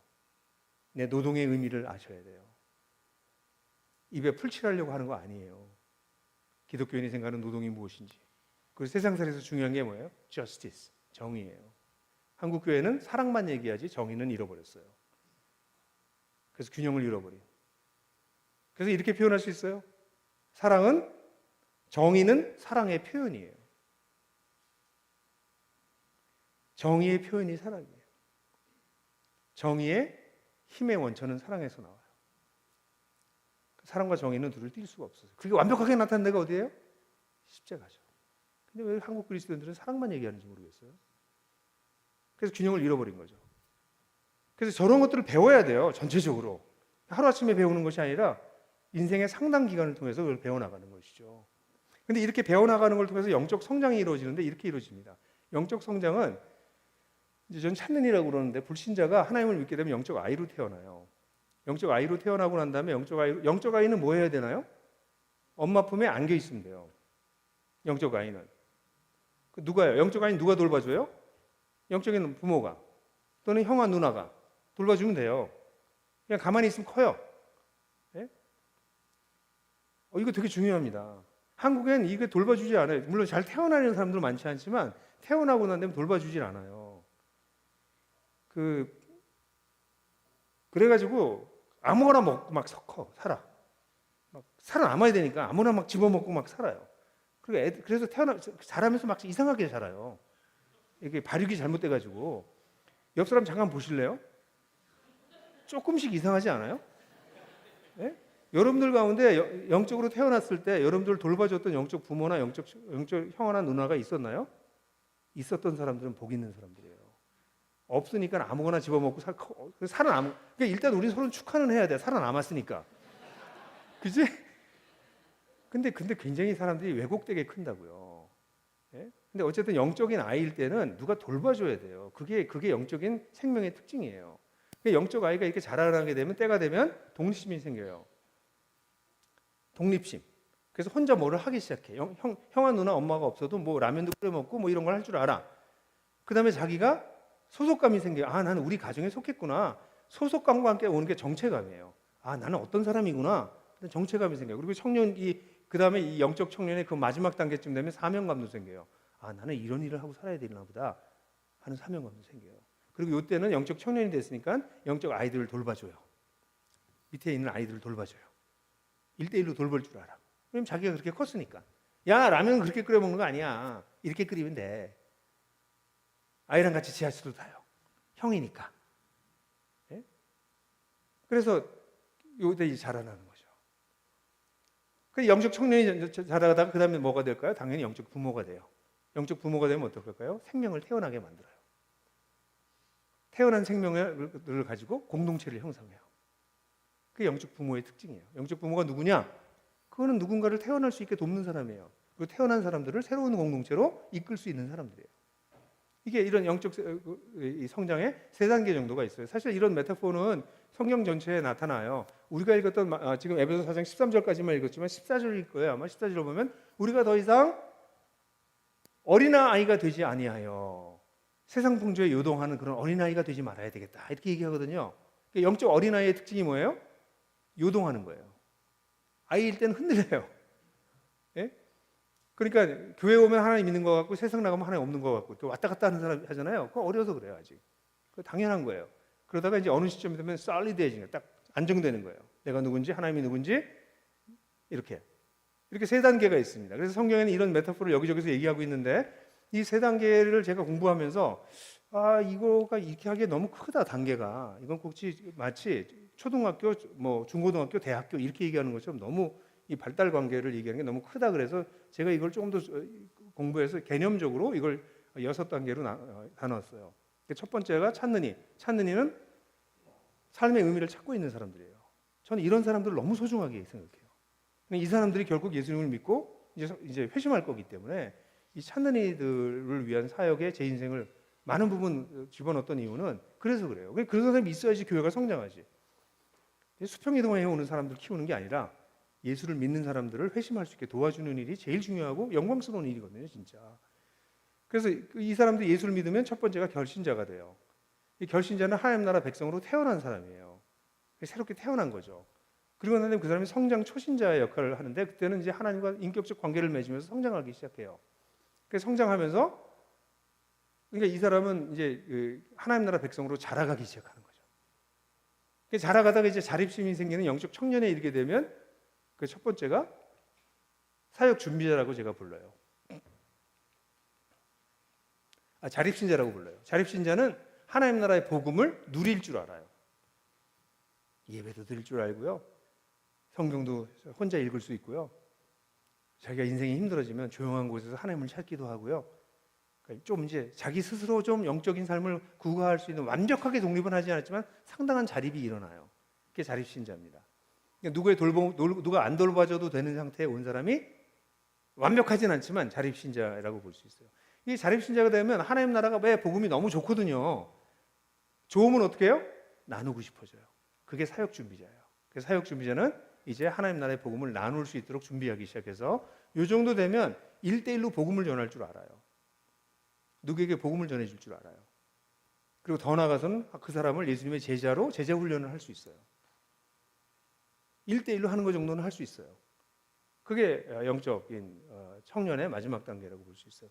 그러면 이제 복음을 전하기도 하고 제자로 살 수 있게도 하기 시작하면 이 사람이 성장하면서 마음속에 어떤 생각이 들기 시작하면, 나도 하나님 나라의 공동체를 좀 세우는 사람이 됐으면 좋겠다. 사람이 변하는 걸 보거든요. 내가 복음 전하니까 회심하거든. 이 사람이 예수님의 제자로 성장할 수 있게 도우면서 이렇게 같이 살면 너무 좋겠다. 이런 생각이 들기 시작하는 거죠. 그러면 그 사람이 사역 준비자에서 사역자로 넘어가요. 사역자는 하나님 나라의 공동체를 세우는 사람이에요. 저 사람은 제사장 역량을 갖춘 사람이에요. 사역 준비자가 제사장 역량을 갖추기 시작한 사람이라면 그 전까지는 뭐예요? 자기가 온전해지는 과정을 어느 정도 온전성에 이르게 되는 거예요. 완벽한 온전성은 없어요. 근데 이 정도면 네 가지 깨어졌던 영역이 상당 부분 보완돼서 이제부터 이렇게 쭉 살면 되겠다 하는 데 오면 이제 온전한 사람이 되어가는 길목에 쓴 거죠. 그것이 여기 자립신자 정도의 위치라고 볼 수 있어요. 그럼 자립신자가 되고 나면 그 다음엔 뭐예요? 이제는 사람들 한 사람씩 돌보면서 하나님이 정말 일하시는구나, 성령께서 정말 역사하시는구나, 이런 걸 경험하기 시작하는 거죠. 그래서 사역 준비자가 됐다가 사역자가 되면 이제 제사장답게 사람들을 하나님께로 이끌어가고 그들이 하나님을 예배할 수 있도록 도와주고 그들이 하나님 나라 백성답게 살 수 있도록 격려해주고, 왜? 내가 그렇게 살아봤거든. 내가 그렇게 살고 있거든. 그 일을 하기 시작하는 거죠. 그럼 그게 사역자예요. 그다음에 마지막 단계가 지도자인데요. 지도자는 하나님 나라의 공동체를 이끄는 사람이에요. 세우는 거랑 이끄는 건 달라요. 이끌려면 역사도 알아야 되고요, 사회 문화도 알아야 되고요, 이 컨텍스트를 이해할 줄 알아야 돼요. 어디를 끌고 가려면 지도를 읽을 줄 알아야 되잖아요. 그죠? 여기 세워가지고 캠핑 같은 데 가서 이렇게 텐트 치고선 거기서 같이 캠핑하는 거는 사역자가 할 수 있는 거예요. 근데 이 사람은 이걸 가지고 이동을 해나가면서 지금 여행을 하려고 그러면 그 산을 알아야 되고 지도를 읽을 줄 알아야 되잖아요. 그건 지도자가 하는 거예요. 그래서 지도자는 하나님 나라 공동체를 이끄는 사람이라고 그래요. 여기 사역자라고 이렇게 해놓은 이유는 일부러 저 단어를 썼어요. 목사만 사역자가 아니라는 거예요. 모든 성도가 사역자가 될 수 있다는 거예요. 그 나들목 교회는 이렇게 교회를 처음부터 시작해서 실제로 나들목 교회는 오늘 아침에 얘기한 것처럼 회심한 사람들이 18년 동안 635명이었어요.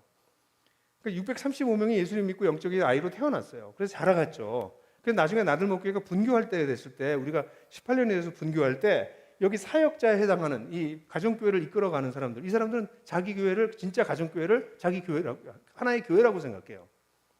그런 사람들이 한 130명에 이르렀어요. 그리고 여기서 1대1로 사람들에게 복음을 전할 수 있는 사람이 320명 정도 됐어요. 그래서 한 450명이 교회 전체 1200명, 1300명 성도를 돌보는 거죠. 450명 정도, 그러니까 450명이 사람을 돌보는 사람들인 거예요.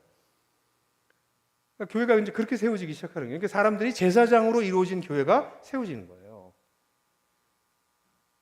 저는 새누리교회는 처음부터 선한 좋은 목자가 되려고 하셨잖아요. 좋은 양, 좋은 목자. 좋은 목자는 역량을 갖춘 목자여야 될 거예요. 착한 마음 가지고는 안 돼요. 세상에 이렇게 착한 마음 가지고만 살 수는 없는 세상이에요. 그리고 제사장이 착하기만 한다고 되는 게 아니에요. 제사장이 역량이 있어야지 제사장이지. 그렇죠? 아니에요? 여러분 회사에서 일해보세요. 회사에서 일하면 착한 상사가 좋지 않아요. 실력 없는 상사 밑에서 일하는 건 정말 고역이에요. 근데 그 사람이 착해. 그럼 더 고역이야. 직장 생활하는 사람 다 알아요. 그럼 착한 사람 밑에서 일할래? 좀 성격은 나빠도 실력 있는 사람 밑에서 일할래? 그럼 실력 있는 사람 밑에서 일하려고 하는 게 똑똑한 사람들이 택하는 방식이에요. 그래야 자기가 성장하기 때문에. 그러니까 좋은 목자는 굉장히 좋은 개념이에요. 근데 좋은이라고 하는 개념 속에 저는 역량을 갖춘 것도 들어가 있을 거라고 믿어요. 그냥 착한 목자를 얘기하는 게 아니라고 저는 생각해요. 정말 역량을 갖춘 제사장들, 사람을 키워낼 수 있는 사람들, 이런 사람들이 되는 게 새누리교회의 꿈 아닌가요? 그죠? 그래서 여러분들 모두가 여러분 정말 제사장 역할을 하는 성도들로 교회 가득 찬다고 생각해 보세요. 교회가 그다음부터는 가만히 못 있어요. 막 힘이 나오기 시작하는 거거든요. 근데 대부분의 사람들이 이렇게 성장하지 않아요. 그래서 이런 그림표를 보여주고 난 다음에 여기서 이 그림표를 보여주고 난 다음에 당신은 영적 성장이 어디쯤 와 있어요? 라고 한번 찍어봐라. 그렇게 제가 얘기 많이 하거든요. 여러분들 여기서 어디 있어요? 찍어보세요. 속으로 찍어보세요. 어디쯤 와 있으세요? 그러면 대부분의 사람들은 이 영적 청년과 영적 아이, 노란 것과 볼루 사이에서 영적 청년으로 넘어가지는 않는 바로 그 전에다가 찍는 경향이 있어요. 아마 거기 찍은 분들이 많을걸? 왜냐면 영적 청년으로 넘어가는 순간 뭘 시킬 것 같거든. 조기 있으면 아직 돌봄을 받는 거고 넘어가면 그때부터 돌보는 사람이 되니까 많은 사람이 조 밑에 있길 원해요. 교회가 다 그런 사람들이 이렇게 있는 거야. 베이비들이. 그럼 주일날 목사님이 나와가지고 베이비들한테 이유식을 만들어가지고 뿌려. 뿌려. 그럼 그걸 열심히 먹는 애는 또 일주일 동안 살아, 그거 가지고. 영적으로 성장하는 게 아니에요. 그러니까 죽지 않고 사는 거예요, 그냥. 근데 또 그 시간에 또 졸고 또 이러는데 그것도 뿌리는 걸 또 못 먹어. 저는 새누리교회를 좋아하는 이유는 그 목사님들이 뿌리는 그 이유식이 그래도 영역가가 높다는 거예요. 또 어떤 교회는 그 이유식을 뿌리는데 보면은 막 엄청난 조미료에 향신료에 버터에 정말 건강에 나쁜 걸 만들었는데 먹으면 막 달짝지근해서 너무 재밌고 막 좋아가지고 막 이렇게 만드는 이유식 확 뿌린다고요. 그거 막 확 좋아하는데 몸은 점점 나빠지는 거죠. 한국 교회가 지금 제가 희화화했지만 얼마나 슬픈 현실이에요. 제사장이 되어야 될 사람들이 베이비시팅하고 있는 거예요. 밤낮 와서 돌봐달래. 왜 교회는 이렇게 사랑이 없네? 무슨 교회가 이렇게 사랑이 없네? 쉬는 사랑을 안 하면서 사랑이 없다고 외치는 사람이 많은 교회인 건 다 베이비 교회들이에요. 왜냐하면 아이들은 사랑을 요구하거든요, 당연히. 그렇지만 어른이 되기 시작하면 사랑을 주는 사람이거든. 그래서 이 그림표를 다시 보면 이렇게 그림표가 이렇게 내려갔잖아요. 좀 이상하죠. 원래 이 그림표를 제가 연구하고 이걸 만들었을 때 저희 스태프들이랑 같이 하고 있었는데 우리 스태프 이렇게 거꾸로 만들었어요. 이렇게 올라가는 걸로. 근데 우리 스태프이 그러더라고요. 목사님께서 평소 제자가 된다는 것은 낮아지는 것이고 자기를 비우는 것이라고 말씀하셨는데 계단을 이렇게 올라가면 높아지는 것 같습니다. 그렇게 이야기하더라고요. 맞다. 뒤집어라. 그래서 뒤집은 거예요. 영적으로 성장한다는 게 뭐예요? 낮아지는 거예요. 자기를 비우는 거예요. 자기를 딴 사람에게 주는 거예요. 우리 주님은 어디까지 하셨어요? 자기 생명까지 주셨어요. 그래서 정말 교회 지도자들은 어디까지 하는 거예요? 죽기 직전까지. 여기 한 운영위원이나 목자들 정도는 어디까지? 까무러치기 직전까지. 그죠? 그다음에 약간 영적 청년이나 이들은 혼미해진 정도까지. 그래서 교회 리더들은 다 이렇게 약간 힘들어 있어야 돼요. 왜냐하면 사람들을 돌보느라고 지칠 수밖에 없어요. 자기를 주느라고. 그게 원래 기독교예요. 근데 이제 거꾸로 막 올라가가지고 하고 이러고 다니고 섬김 받고 누구든지 섬김을 받을 으뜸을 내려오면 섬기는 자가 되어야 될 것이다. 그렇게 말씀하신 하나님의 말씀과 정반대로 섬김받는 사람이 거리고 돌아다니는 게 한국교회 대부분이에요. 새누리교회는 안 그렇잖아요. 그럼 여러분들은 어떻게 하셔야 되겠어요? 이제 점점 사역자다운, 제사자다운 사람들로 여러분들이 성장해 가셔야죠. 제사장이 그럼 뭐 하는 사람일까요? 제사장 간단하게 얘기하면 제사장은 복음을 전할 줄 알고요. 초기 양육을 할 줄 알고요. 공동체 내에서 사람을 성장시킬 수 있게 하고요. 그다음 그 사람을 내일 얘기할 거지만 제자 훈련으로 제자 훈련을 배워나가는 사람이고, 그다음에 이끄는 사람이 되고, 좀 나중에 공동체까지 세우는 사람이. 이걸 좀 간단하게 얘기하면 세 단계를 얘기할 수 있는데, 모든 성도가 하나님의 복음으로 복음을 전해요. 모든 성도가. 그리고 그들이 사람들을 양육해요. 복음으로 양육해요. 그리고 결국 그 사람들이 하나님 나라의 복음을 공동체에 세워요. 이렇게 되는 게 이걸 현대어로 제사장이 된다는 게 뭐냐, 제사장 역량을 갖춘다는 게 뭐냐를 현대어로 제가 바꾼 표현이에요. 그러니까 모든 성도가 복음을 전할 줄 알고, 사람을 키울 줄 알고, 공동체를 세울 줄 알고, 그러면 제사장 역량 갖춘 거예요. 그래서 아까 본 그림에서 여러분들 보면 여기까지 갔었잖아요. 우리가 여기까지. 그럼 여기 영적 부모까지 이게 6단계냐? 그렇지 않아요, 여러분. 저 6단계 아니면 개념도고요. 저기 지도자는 아무나 지도자가 되는 게 아닌 것 같아요. 그래서 교회의 지도자가 되는 거는 이 사회적인 문맥, 역사적인 맥락을 읽을 수 있는 훈련이 된 사람들이기 때문에 일부인 것 같고요. 모든 성도는 여기 영적 부모까지 옵니다. 모든 성도가 그렇게 돼요. 나들목 교회의 경우에는 저의 임상 경험은 불신자가 우리 교회에서 예수를 믿고 영적 부모가 되는 데까지 10년 정도가 걸립니다. 빠른 사람이 7년, 좀 늦으면 15년 정도면 영적 부모에 이르러요. 이미 신자였던 사람이 잘못된 신앙에 대한 오리엔테이션이나 또는 정서적인 문제나 어떤 무슨 특별한 내면적인 문제가 없는 보통 사람일 경우에는 여기 아까 저쪽에다 찍었던 사람들이 사역자까지 되는데 5년에서 6년 걸립니다. 짧으면 3년 정도 돼요. 조금만 훈련하면 이미 그런 자질을 갖추고 있었던 거예요. 그러니까 사실 새누리교회 성도들은 제가 볼 때는 영적 부모가 되는데 금방, 아마 이미 영적 부모인 분들도 굉장히 많을 거예요. 근데 이게 교회 내에서 함께 통일된 어떤 생각을 가지고 사람들을 같이 키워나가고 가고 있느냐, 이게 있으면 더 훨씬 유리하겠죠. 근데 여기 영적 부모가 됐잖아요. 영적 부모가 된 게 마지막 단계가 아니에요. 여기 엄마를 보니, 엄마신가요? 맞아요? 엄마시죠? 애가 있으세요? 몇이 있어요? 예, 제일 나이 든 딸이 있어요? 딸? 아들만 있어요. 잘못 찍었네. 죄송해요. 여기 어떤 자매가 있는데 그 자매가 막 결혼한 자매가 있어요. 그래서 막 가정을 이루었어요. 그 엄마죠. 그죠? 근데 그 자매의 엄마 있냐? 있죠. 할머니. 그 엄마도 엄마죠. 레벨이 같아요? 이 엄마는 첫째 엄마예요. 애가 황달만 생겨도 응급실에 뛰어가는 엄마예요. 그죠? 근데 이 프로페셔널 엄마들은 황달기 있으면 좀 놔둬라. 다 낫는다. 그래요. 예? 그죠? 이 전문가니까. 그러니까 여기에 아까 봤던 그림표에서 사역자는 그 단계에서 끝나는 게 아니고 저기서부터 과장해서 얘기하면 한 100단 돼요. 제가 볼 땐 실제로 얘기하면 한 20단 정도 가는 것 같아요. 왜냐면 1년짜리 엄마랑 20년 차 엄마가 같을 수가 없어요. 그죠? 그러니까 나중에는 어떻게 되냐면 성도들의 영성이 일반 목회자들을 넘어가기 시작해요. 목사님들이 설교하고 이러는 건 아무나 할 수 없어요. 그건 굉장히 오랫동안 공부를 해야만 할 수 있는 것이에요. 근데 설교 외에 영적인 지도력이나 영적인 능력이나 영적인 목양 능력에 있어서는 목사님들보다 뛰어나요. 20년을 사람들이랑 씨름했는데요. 신학교 나온 사람은 그런 거 할 줄 몰라요. 그런 거 가르쳐 주는 데도 신학교도 없고요. 근데 사람을 정말 돌볼 줄 아는 어른들이 교회에 막 생기기 시작하는 거예요. 그런 교회가 보통 교회랑 같을 것 같으세요? 완전히 다른 교회가 되는 거예요. 제사장으로 이루어진 교회. 그게 베드로 사도가 베드로전서 2장 5절에서 한 얘기예요. 산돌이신 예수께 나와 산돌들로서 하나님께서 받으실 신령한 예배를 드리기 위한 제사장이 될지니라.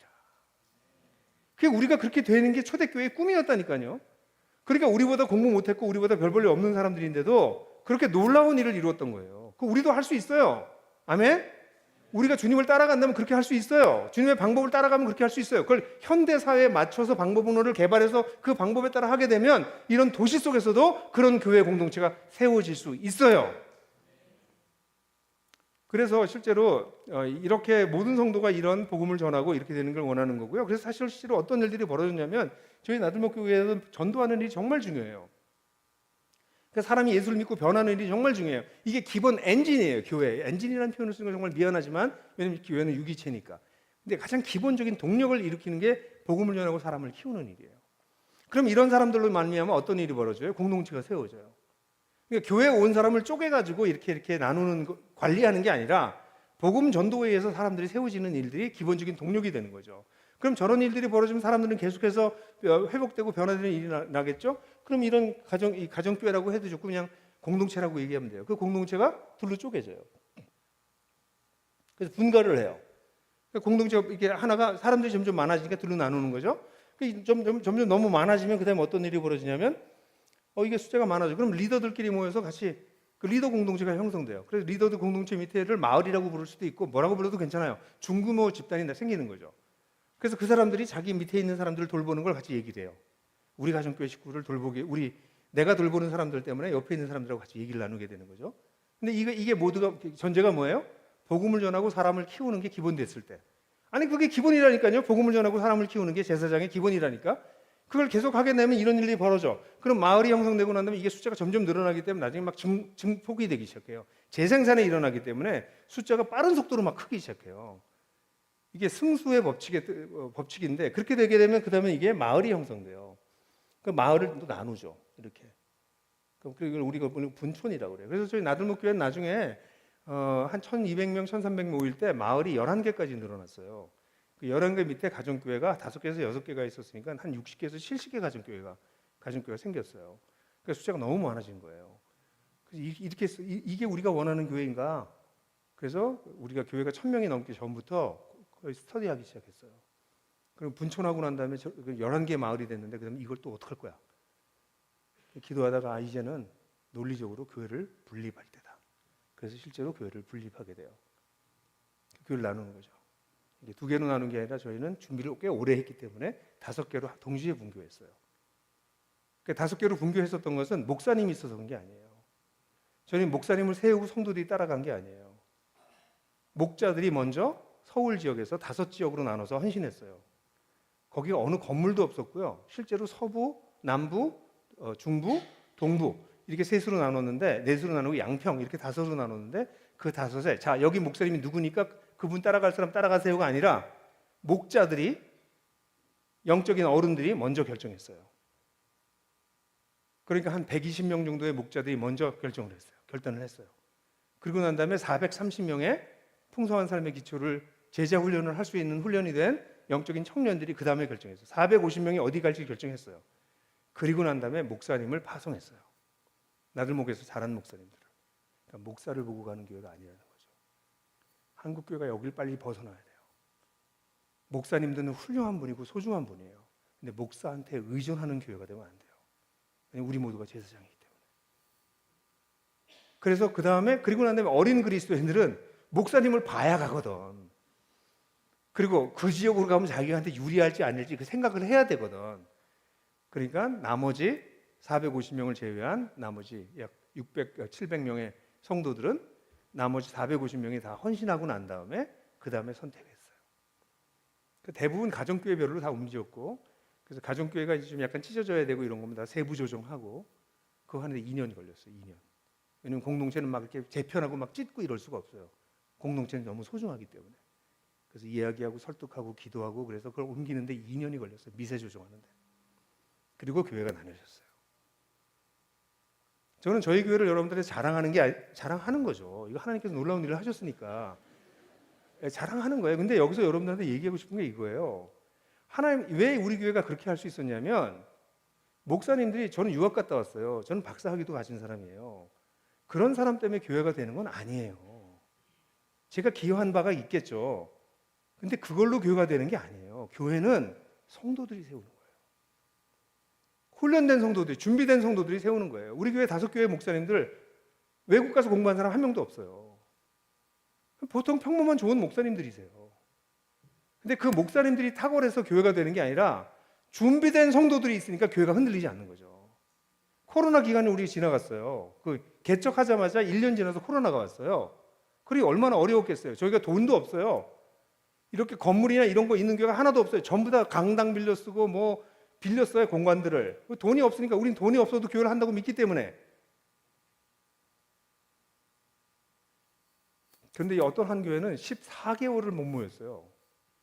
왜냐면 외국어고등 서울 외고를 쓰는 교회였는데 외고에서 못 들어오게 하니까. 교회를 개척하고 14개월을 모이질 못했어요. 근데 처음에 130명 정도 모이던 교회가 지금 거의 300명 모이고 있어요. 계속해서 회심이 일어나고 있죠. 왜 그럴까요? 목사님들이 탁월해서? 아니, 좋은 목사님들이에요. 근데 복음을 누가 전해요? 성도가. 교회를 누가 세워요? 성도가. 준비된 성도가. 그러니까 이건 그냥 분교랑은 좀 다른 거예요. 제가 여러분들 이 얘기를 드리고 싶은 얘기는 뭐냐면 나들목이 이렇게 훌륭하니까 여러분들 배우세요가 아니라 이게 제가 보는 성경에서 본 교회가 가지고 있는 능력이에요. 하나님의 교회는 이런 교회예요. 성도들이 세워지면 성도들은 못 말린다고. 그런 성도들을 키워내는 게 교회라는 거죠.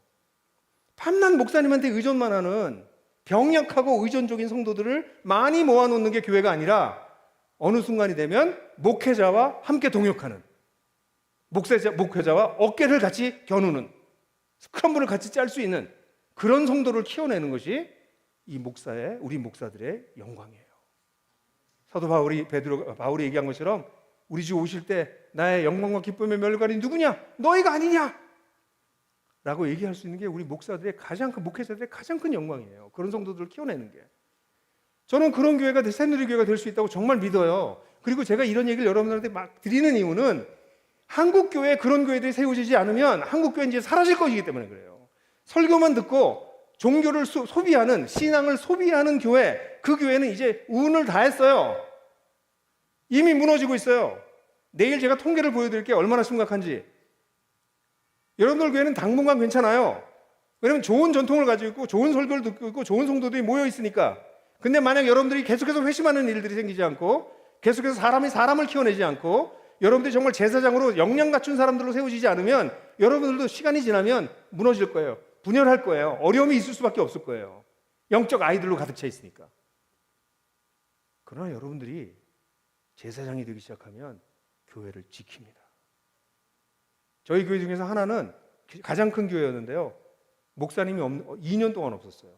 교회를 분립하고. 대표 목사가 2년 동안 없었습니다. 교회 안 무너졌습니다. 성장은 하지 않았지만 유지했습니다. 목사가 없어도 버텨요.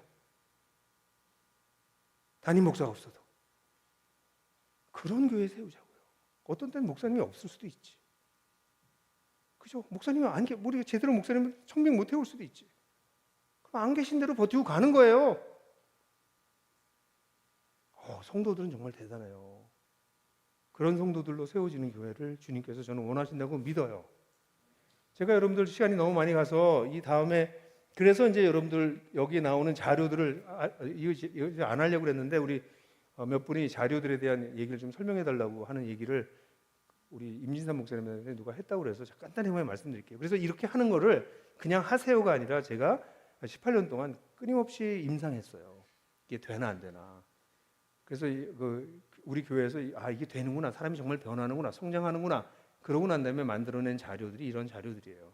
제가 쓴 책들은 도서관에서 쓴 책이 아니고요, 교회 현장에서 수많은 임상 후에 내는 자료들이에요.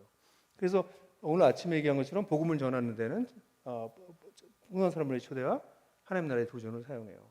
그래서 이게 전부 다 유튜브와 팟캐스트 같은 데 다 올라가 있으니까 관심 있는 걸 보시면 되고요. 근데 풍성한 사람의 도전, 복음을 전하는 건 두 가지. 하나는 초대하는 것이고 하나는 도전하는 것이고 마찬가지로 이렇게 돼 있습니다. 그리고 이제 초기 양육, 예수를 믿자마자 처음에 정말 양육을 잘해줘야 돼요. 그게 거의 어릴 때 아이들을 어떻게 키우느냐고 3년의 기간이 정서 발달에 굉장히 중요한 것처럼 영적 성장도 마찬가지입니다. 그래서 초기에 영적 성장을 도와주는 단계가 풍성한 삶의 첫걸음입니다. 이것도 역시 유튜브와 다 나와 있습니다. 그냥 치시면 다 나옵니다. 그리고 난 다음에 영적으로 성장하고 어느 정도 자리가 잡히고 나면 진짜 제자로 자라가야 되겠다. 그러면 그 다음에 하는 게 풍성한 삶의 기초라는 자료입니다. 이건 500페이지고요. 이건 쉽게 도전하지 마십시오. 기본적으로 하나님과의 관계가 어느 정도 형성된 사람들이 할 수 있는 거예요. 큐티도 좀 할 줄 알고 좀 하나님과 관계를 맺은 영적 청년에 들어간 사람이 하는 거지 영적 아이나 불신자가 하는 건 절대 하면 안 됩니다. 500페이지고요. 강의도 1시간짜리 26개의 강의예요. 26시간 강의를 듣는 거고 이거 한 번 할 때마다 5시간 정도 걸려요. 저거를 이끌 수 있는 사람이 나들목교에 450명이 있었다는 얘기예요. 그러니까 매년마다 저걸 계속해서 100명, 200명이 계속 복음을 공유하고 있는 거죠. 사람을 계속 키워내는 거죠, 성도들이. 그리고 난 다음에 이제 이것도 똑같이 다 유튜브와 이 자료로 다 오픈되어 있습니다. 다 무료입니다. 책만 빼고. 그리고 이제 제자 훈련을 정말 하고 싶은 사람이 입금이 훈련을 하는 게 제자 훈련 기독교의 생존 방식이라는 책이에요. 저거 역시 500페이지입니다. 저건 리더들이 이제 풍삼기를 앞으로 이끌 수 있는 리더들이 모여서 같이 스터디하는 건데 작은 신학 훈련이라고 말할 수 있어요. 성도의 신학 훈련이라고 말할 수 있어요. 그 다음 이거는 그냥 책만 있습니다. 워크북은 지금 나왔는데 아직 출판이 안 됐고요. 그리고 이제 그 다음에 나오려고 하는 책은 제가 공동체에 대한 책을 저걸 쓰면서 이 시리즈를 끝낼 건데요.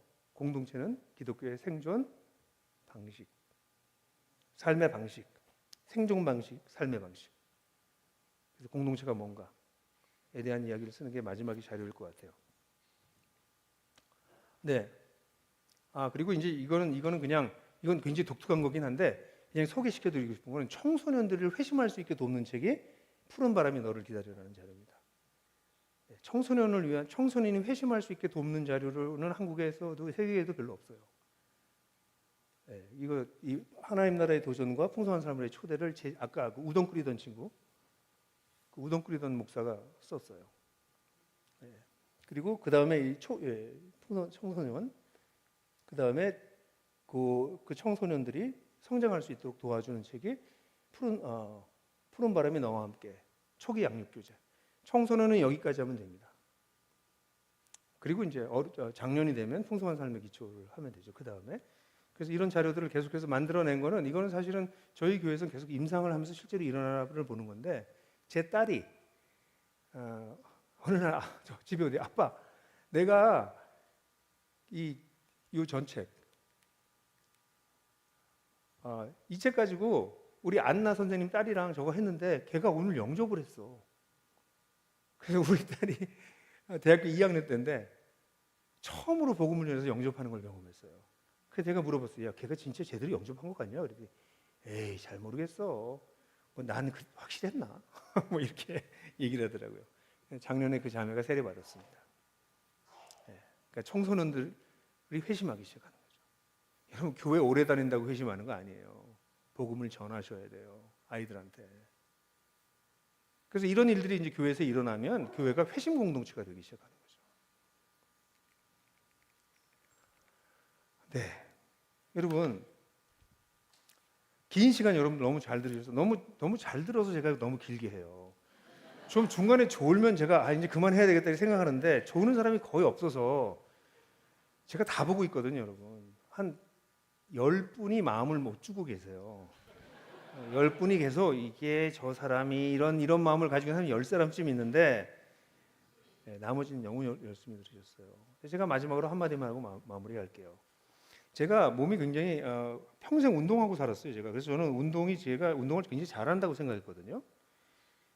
그러니까 많은 성도들이 자기 신앙생활 잘한다고 생각해요. 평생 했으니까. 전 진짜 평생 운동했어요. 그래서 운동 잘한다고 생각했는데 몸이 이제 건강하지가 않으니까 교회 개척하고 나면 정말 그 몸이 나중에 망가지고 막 그랬거든요. 그래서 제 친구가 PT, 피지컬 트레이너를 보내주겠대요. 그래서 나 그럴 시간 없다. 근데 어쨌든 너 PT를 보내주니까 훈련을 받아. 야, 내가 평생 운동을 했는데 무슨 훈련을 받아? 그랬더니 아니 그냥 받아봐. 그래서 친구가 왔어요. 왔는데 185, 190쯤 돼요. 키가. 이따만 해. 몸무게가 100kg가 90kg, 100kg 그 사이예요. 팔 두께가 52cm야. 이게 안 닫아져. 이렇게 그런 친구가 왔어요. 그래가지고 저는 이제 운동을 가르치기 시작했어요. 근데 이 친구한테 운동을 배우고 난 다음에 안 게, 내가 운동을 한 게 아니라 몸을 학대했구나. 내가 운동을 정말 몰랐구나. 그래서 운동을 이 친구한테 다시 배우기 시작했어요. 많은 사람들이 기독교를 안다고 생각해요. 오랫동안 기독교 생활을 했으니까. 근데 제대로 안 배워가지고 사실 잘못해서 자기가 자꾸 망가져요. 신앙생활하면서. 나중엔 진짜 이상한 사람도 됩니다. 근데 이 사람이 와서 저를 가르치면서 이제 가르치면 여러 가지를 하는데 이제 예를 들어서 이게 뭐 여러 운동이 있어요. 운동이 여러 가지가 있지만 이제 뭐 예를 들어서 이 뒤에 이 저기 삼두 운동을 할 때 삼두으로 할 때 보통 이제 무게를 걸고서 하거든요. 그러면 이게 정말 이제 여자들을 처음 시작할 때는 200g 가지고 해요. 이게 무거워서. 근데 저 같은 경우에는 한 10kg, 그러니까 양쪽에 10kg씩 해서 20kg는 더 하지. 예, 한 15kg, 30kg 정도 제가 양손 들고. 근데 이제 그거 진짜 힘들거든요. 한 번, 두 번, 그럼 옆에서 이따만 치고 이렇게 쳐다보면서 둘, 하나 더, 셋, 뭐 이러면서 이제 그러다 이제 제가 막 낑낑대고 있으면은 저한테 그래요, 가끔가다가. 목사님, 여자들도 좀 훈련한 사람들은 하는데 그거 좀 힘들어 하십니까? 이러면서 약간 리버설 사이콜로지, 이 역심리를 쓰는 거예요. 그래서 제가, 야, 네가 한번 해봐, 내가. 그래서 저는 힘 자랑 안 합니다. 그래서 아니, 힘 자랑하라는 게 아니라 본을 보여달라고. 그랬더니 30kg를 양쪽에 들어요. 그래서 너 잠깐 있어봐봐. 그걸 한다고? 그 60kg 아니야? 30kg. 그래서 나 좀 들어보자. 그래서 제가 이렇게 들었더니 손이 이렇게 벌어져. 이렇게 손가락으로 홀드하기가 힘들어요. 아니 30kg씩 드니까. 이렇게 들더라고요. 그래서 날 이렇게 보더니 해요? 그러더니 해. 그랬더니 60kg를 지금 이러고 있는 거예요. 그 자기 하는 소리가 자기는 사람을 잡아가지고 하면 할 수 있는데 그러면 이제 바사진대 뼈가. 그래서 묶어주면 할 수 있대. 60kg, 70kg 정도는 이거 한대요. 엄청나죠. 그 이제 턱걸이를 하는데 제 나이에 턱걸이 하기 굉장히 힘들어요. 턱걸이 요즘은 뭐 거의 한두 개도 잘 못하는데 그때 한 3개쯤 했거든요. 그럼 옆에서 야 목사님 여자들도 지금 하는 사람들 턱걸이 10개쯤 해요. 뭐 약을 올리는 거야. 그 너 좀 해봐. 그랬더니 또 안 보여준다고 그러더니 이제 딱 이렇게 잡더니 이걸 이렇게도 안 잡고 이렇게 잡아요. 이걸 딱 이렇게 잡아당기더니 쭉 여기까지 그러니까 몸이 이렇게 올라가. 여기까지 올라가. 천장이 낮았거든요. 천장에도 뽀뽀를 하더라고. 이러고 내려오더라고. 그러니까 이게 턱걸이가 여기까지는 팔 근육이랑 가슴 운동으로 잡아당기지만 여기서부터는 등으로 잡아당기는 거거든요. 그러니까 막 신이 나서 한 손으로